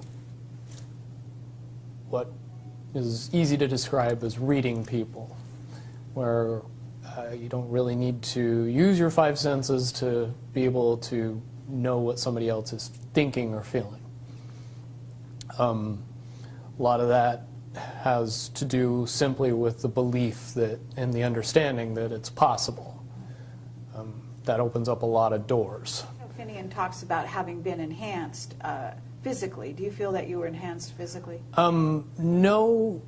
When I hear Duncan's story, the things that he experienced are very similar to what I experienced, based on the fact that you were never told that the actual belief in what you were doing was giving you the ability. You were giving something, a caveat, a carrot, an enhancement. They could jam a small piece of metal in your arm, and that's enough to get you believing that you have these abilities, and they turn on. But one really doesn't have anything to do with the other, per se. I have had a device implanted in me, and I later was of the understanding that that device did not do what I was told it was doing. It was not to provide enhancement, it was to provide monitoring. Mm-hmm. And but you're basically saying that it's the mental abilities that you, it's like placebo in a sense. As long as you believe it, it's the placebo it then effect, gives yes. gives you that ability to do superhuman type things. Right. And that's very important because if you teach people these things, you want to be able to turn those things off if you want to. You want to take those abilities away from people if you don't want them to have them anymore. So if you tell them the true nature of the abilities, then you can't take belief away anymore. You have to pull the piece of metal out of the arm that says you don't have the enhancement anymore. Well, it's the Tin Man. Yes. And, being told that he doesn't have a heart, he needs to have a heart installed, when in fact he had a heart all along. Exactly. Or maybe that's the lion. I forget who. But several. Lion was courage. Yeah. Yeah, several of the beings in that story. Okay, well that's very valuable. So you basically were given that kind of thing, and I would say that. And let me interject. The 6 months where I was undergoing all the psychological treatment, I did go through a period of time where I believed all of my abilities to be gone or taken away. In 2008, with some help, I was able to transcend the barrier that kept me from using those talents. And now I've been able to refine and enhance those abilities far beyond the levels that I had in the military, which comes in handy when cops chase your cell phone GPS. Okay, absolutely. All right, so, but to get back to Area 51, and I understand that at this point you would be violating a security oath to talk about it, right? Let me put it in terms that it's easier for me to say and not have to go into the details of how I know, but just that I know. I'll present it to everybody very simply. What could be so important at Area 51 that would require the level of secrecy that is in existence around that facility? Well, certainly if I said that we kept the U.S. space fleet there, and that space fleet was what we would understand to be UFOs, even though the technology is easy to describe and easy to talk about and easy to educate people on, you need a lot of background in the evolution of the science that makes those things possible to be able to accept that the U.S. has dozens, if not hundreds, of vehicles that are more than capable of space flight, and make it so we would have a fleet of vehicles that would be seemingly extraterrestrial. And the reason that that has to be kept that way is because if you know that those vehicles exist, you start to question the technology that they're based on. And when you start to do that, then you start to question why we're still using petroleum products and solid rocket boosters and everything else, and things get quickly out of hand after that. So to keep those vehicles a secret is to keep everything else a secret, which is why you would need that level of security to prevent anybody from finding out about it. Okay, but that space fleet, as you call it, is capable of going anywhere easily throughout the solar system without much time or hindrance to the occupants. Okay, and explain how fast one could get to Mars, for example. Just below the speed of light. Okay, but in an hour? A day, I would A day. say would be more reasonable. Okay. Incredibly fast. Okay, have you seen these vehicles yourself? I've seen one type of one vehicle. Okay. And compared to when I saw it, which was more than 10 years ago, and what should exist now, I would say that it was a tinker toy bucket of parts compared to what we should have in existence now, based on the evolution of the technology that I know. As far as the off-world basis, I do not possess any personal knowledge. I do, however, believe in and have seen information that would suggest that anybody with a decent telescope could take a look at both the surface of the moon and the surface of Mars and see some things that look very terrestrial. Sure. And things that didn't exist 20, 30 years ago. One of the caveats that I do have some personal information that I did get personally involved in was some information that had to do with the Stargates and Looking Glass, and more specifically the 2012 problem with those projects. I guess, popular opinion of what's out there right now is that the project was shut down because there was a problem when we approached 2012. I've heard it described a number of ways, but to my knowledge, the problem is that the timelines converge on that point in time. And when you know enough about the Stargate projects and the Looking Glass project to know that how string theory works and how the possibility of possibilities works and how making one choice over here doesn't necessarily mean that the other choice couldn't exist at the same time. But once you get your brain wrapped around this subject, you find out that at the end of 2012, in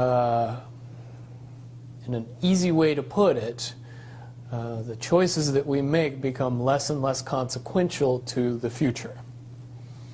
And eventually we're pushed into this bottleneck of time, no matter which choice we make. And that's important to the people that had access to Looking Glass because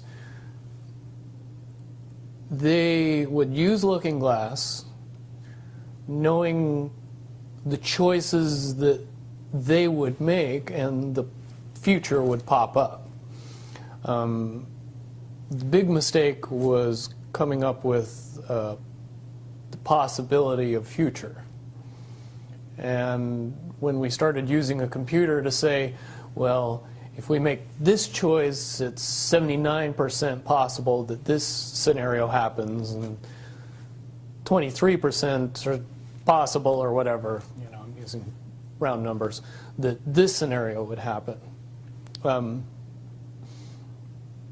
The understanding at the time was that was realistic. However, if you go down the road further and free will continues to exercise itself on this game, that 79% possibility sometimes changes very, very fast. But if you look at the situation in a point of time, it seems very realistic that that's the greatest possibility.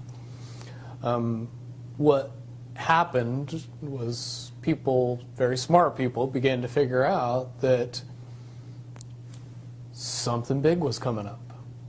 Something that made it so all the possibilities of all the future scenarios of any choice, any possibility that was fed in and observed through the Looking Glass inherently ended up in the same future.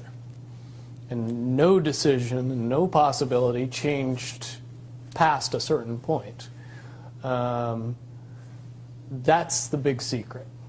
Okay, so is that certainly 2012 in your understanding? It well coincides with December 21st, 2012. So at that point, all possibilities lead to the same Timelines. Rubicon. All possible timelines lead to the same basic set of history in the future. And what is that history to you? Did you know that, or did you find that out? That is the big question. That is the big secret. That is what sends everybody that has all of the information, that knows everything, into a blind panic. The people that know everything about Looking Glass, that have gotten all the reports and all the information, the elites of the world, probably figured out that that was the end of the game, and nothing could be manipulated beyond that point. So do you think that's held true? In other words, well, I have about 60 questions, but do you think that's true or holding true, that nothing can be manipulated, that they haven't found a way to manipulate, that that's still the case? I mean, this is knowledge that you would have gained back when? Back when I was in the military, it would have been before '97 when I got in trouble. And it was things that one of my particular areas that I was amazingly intuitive about is problem solving / mission planning, or more specifically, taking a bad mission and fixing it, getting So- everybody through and out of it. Troubleshooting an optimum future. Exactly. Certainly knowing how string theory and possible futures works makes it so you can work your mind very quickly to see the reality of what's happening and decide what decisions need to be made to change it for a particular outcome. Okay, but at a certain point you said that even the powers that be, so to speak, realized that having even abilities such as yourself, you're talking about, which they, in theory, had even using a computer or a looking glass. Right, and they that. had to use a computer to do it. Right. So in essence, but at a certain point, it's still an end game. It's still, they cannot go beyond a certain point. At a certain point, after they're done hearing the computer tell them, this is what's going to happen, over and over and over and over again, all they become focused on is, how do we fix it? Why? What is this that's going to happen? Do you know The that? inevitable contraction of the timelines. But what does that mean for this reality? Do you know that? I don't know that. What I do know is that I was called in and asked to solve this problem, this timeline contraction problem. And I eventually did my due diligence and did all the investigating, and basically only had one piece of information, and that was reinforcement. The computer's right. The timelines will contract down to some inevitable thing that you guys won't tell me about, so I can't help you. But it's, what you're basically, you came back with was, it is inevitable, whatever it is. There is an inevitable event. It's been forecast, it's been predicted, it's been fed to us in a slop trough of what they want us to believe will happen. But they don't actually However, know. they don't actually have control over what happens. They only have control over the reaction, and it seems that no matter what they try to do to cause their desired reaction, it's going to have an opposite effect. Interesting. Now, it's much, much easier for me to explain today what that process is as opposed to back then. But if I had to give it a name, I would say it's the awakening process.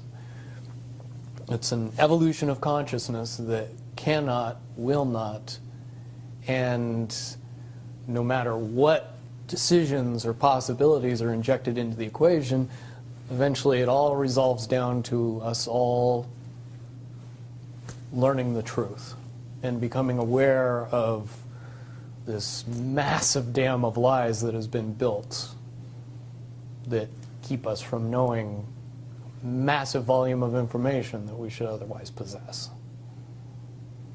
Okay. Well, that's very, very monumental to be told that from a person in your perspective, who's had your background and your exposure. Is it your understanding that the notion that Looking Glass has been, you know, that there are various looking glasses around the globe supposedly, that according to Dan Burish were shut down. Is it your understanding they're actually not shut down? I believe that they're shut down because they are all saying the same thing, and they're So it's like they're maybe completely they're useless at this redundant, point. is what you're saying. Right. It's like the Wicked Witch, you know, looking into the magic mirror and always getting the same answer. Well, if you were always getting the exact opposite of the answer that you wanted, you'd stop talking to the mirror. And that's essentially what happened with Looking Glass. Is no longer, not only did they not want people to use it anymore because they knew it was just going to burp out the same thing, but at the same time they didn't want anybody else to know what it was saying, I'm sure.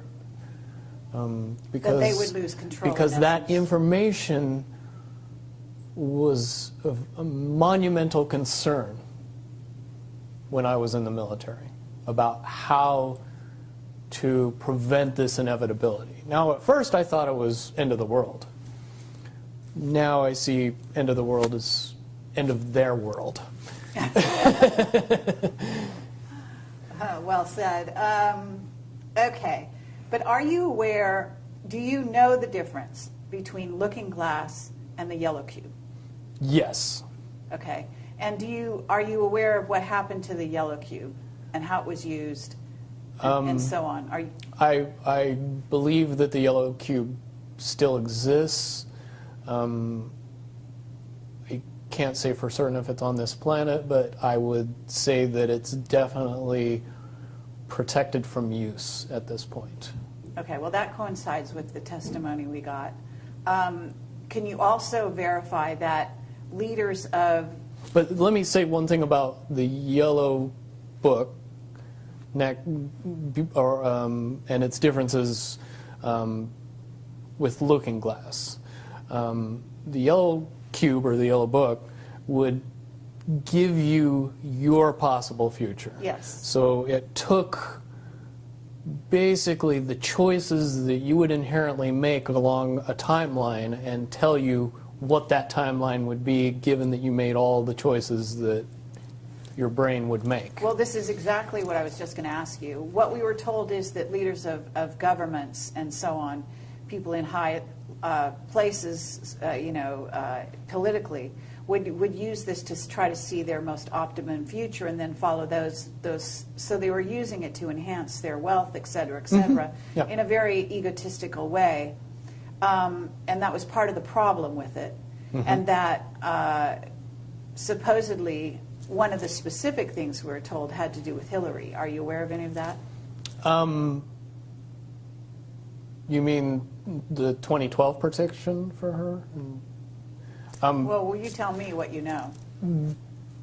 I don't have any first-hand knowledge of this. This is all back alley information. But one of the last predictions that was put out by the Yellow Cube was that, for all intents and purposes, and this is just my level of understanding, is that Hillary Clinton would be president in 2012. And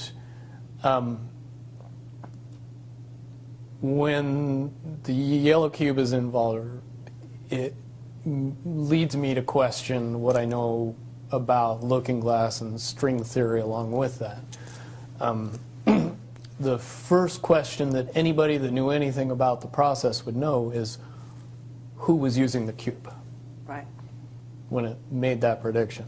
If I knew that, then I could tell you why it would predict what it predicted. Wasn't there also an issue with, I'm not sure, but in using the Yellow Cube, Yellow Book, however you want to term it, that they actually had to use it through an intuitive who had a high vibration, had to be in the vicinity to, in a sense, be the go-between between the person who wanted to use the cube Right. and the cube itself, because normally they didn't have the vibration necessary. Correct. And that is a process that would prevent anomalies from popping out in predictions. But it wouldn't completely... No, and I'll tell you why.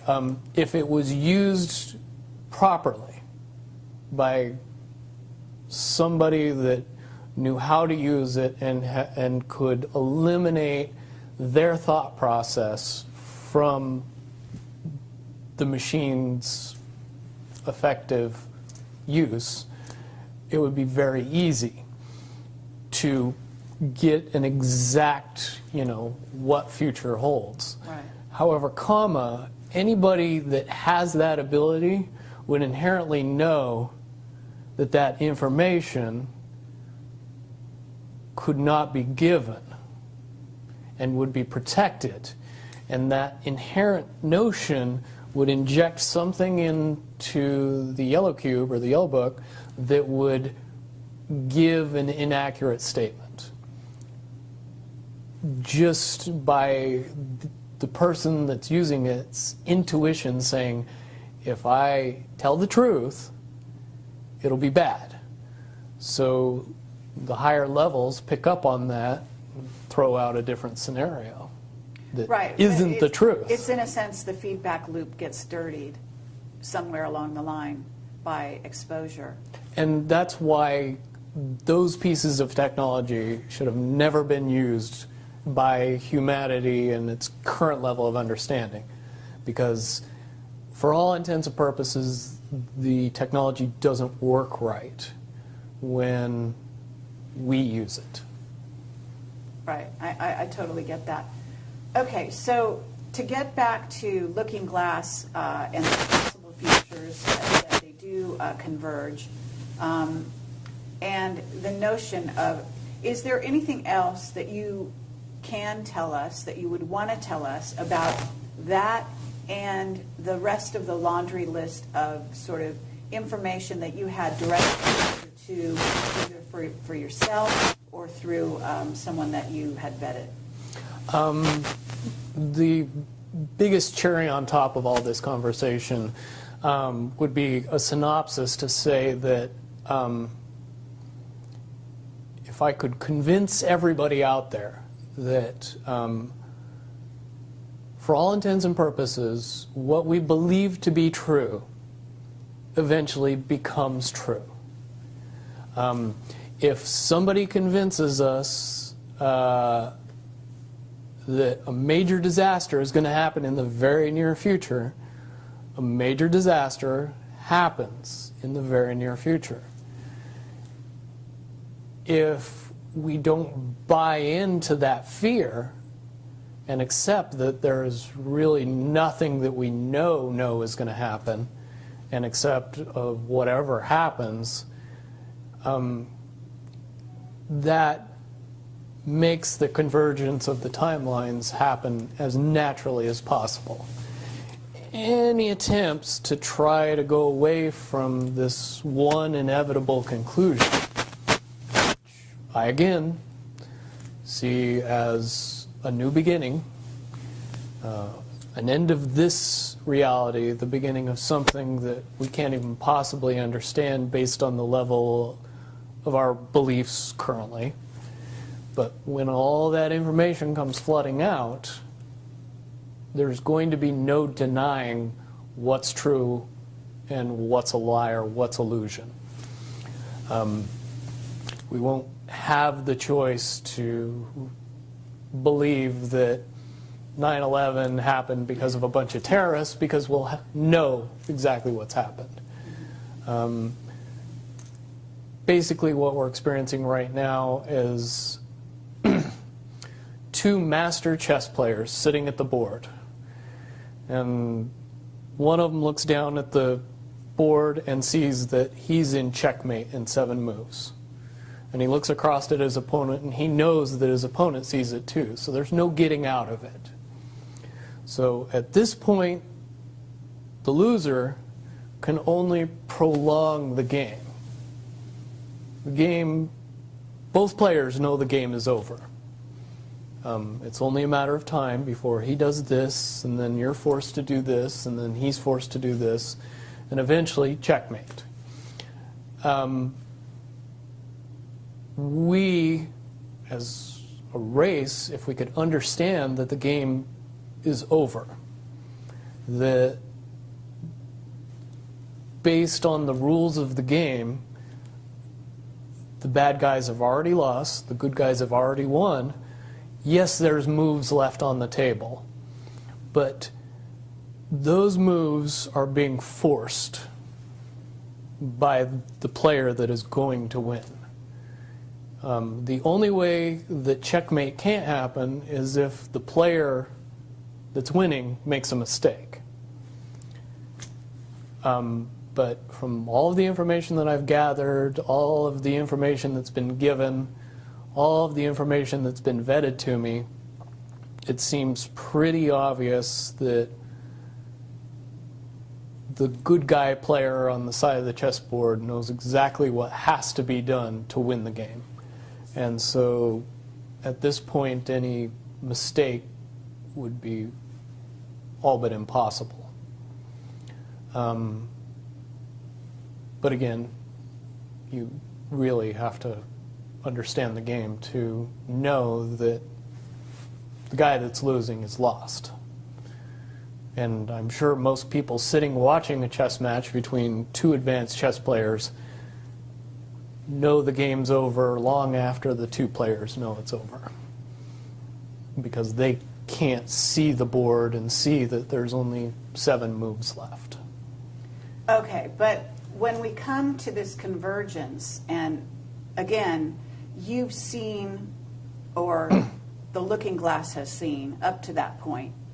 Now, let me say why I believe that it comes down to one inevitability, is because I was entrusted in getting it down to 2 possibilities. And I've heard both of those possibilities talked about in massive proportions, the good and the bad. Okay, do you want to talk, so can you, in one sentence, say what the good was and the bad was, or are you able to do that? To most easily put it to people, I suppose. one scenario is what most people would understand to be ascension, or an evolution of consciousness that brings us out of the cocoon and turns us into a butterfly. Timeline 2 is some kind of major global catastrophe that drives most of us underground and leaves a few of us on top to fend for ourselves. Very well put. Okay, so I would imagine, and you can... But I would also like to point it out that they call Timeline 2 Timeline 2. It seemed very odd to me that even back then it was identified as not 1.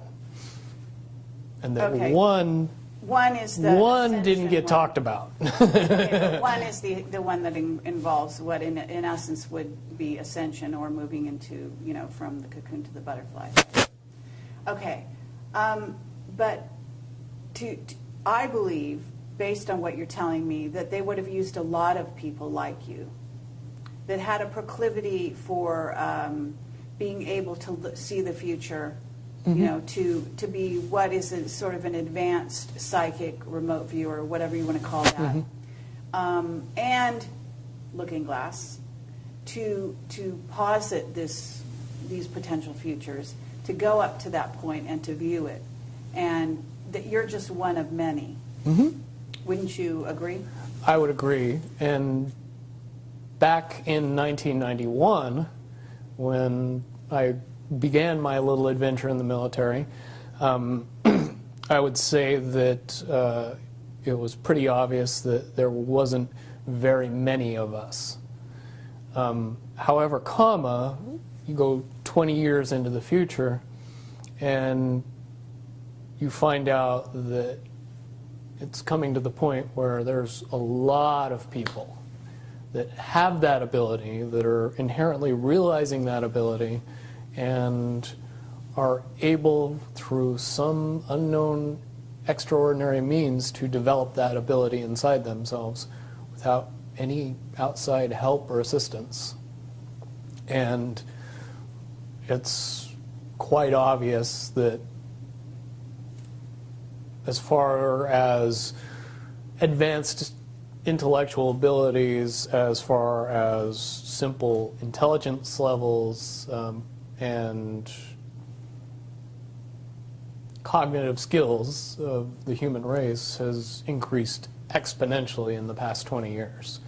And people that were 10 years old in 1991 are now 30 years old and fully awake and conscious of this burning inside that says, I am a lot more than what I see in the mirror. Absolutely. Okay.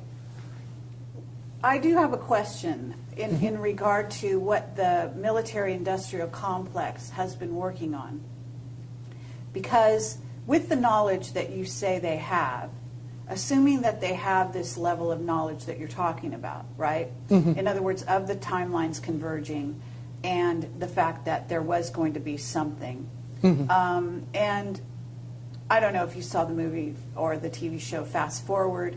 I mean, but there's been so many possible, scenarios in that regard.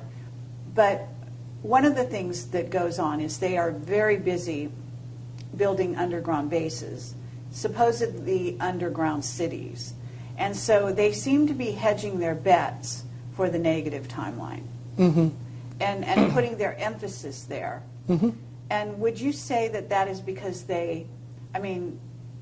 why would somebody want something negative to come true? Well, of course, the Illuminati have a program that they're working on in that regard. But basically, the sort of well-meaning military that just goes after contingencies, and is just working towards a future that they want to prevent or deal with when it comes. Can you explain why they have been hedging their bets to such a degree on the negative? It's very simple. They're insane. And beyond insane, they have literally deluded themselves into believing that they can somehow manage to get away with what they're trying to get away with. There is a distinct lack of reality in that thinking. Okay, what about the notion that CERN, for example, is engaged in trying to beat that game, as you call it? I would say, look at the problems CERN has had. The crazy little things that have kept that project from moving forward.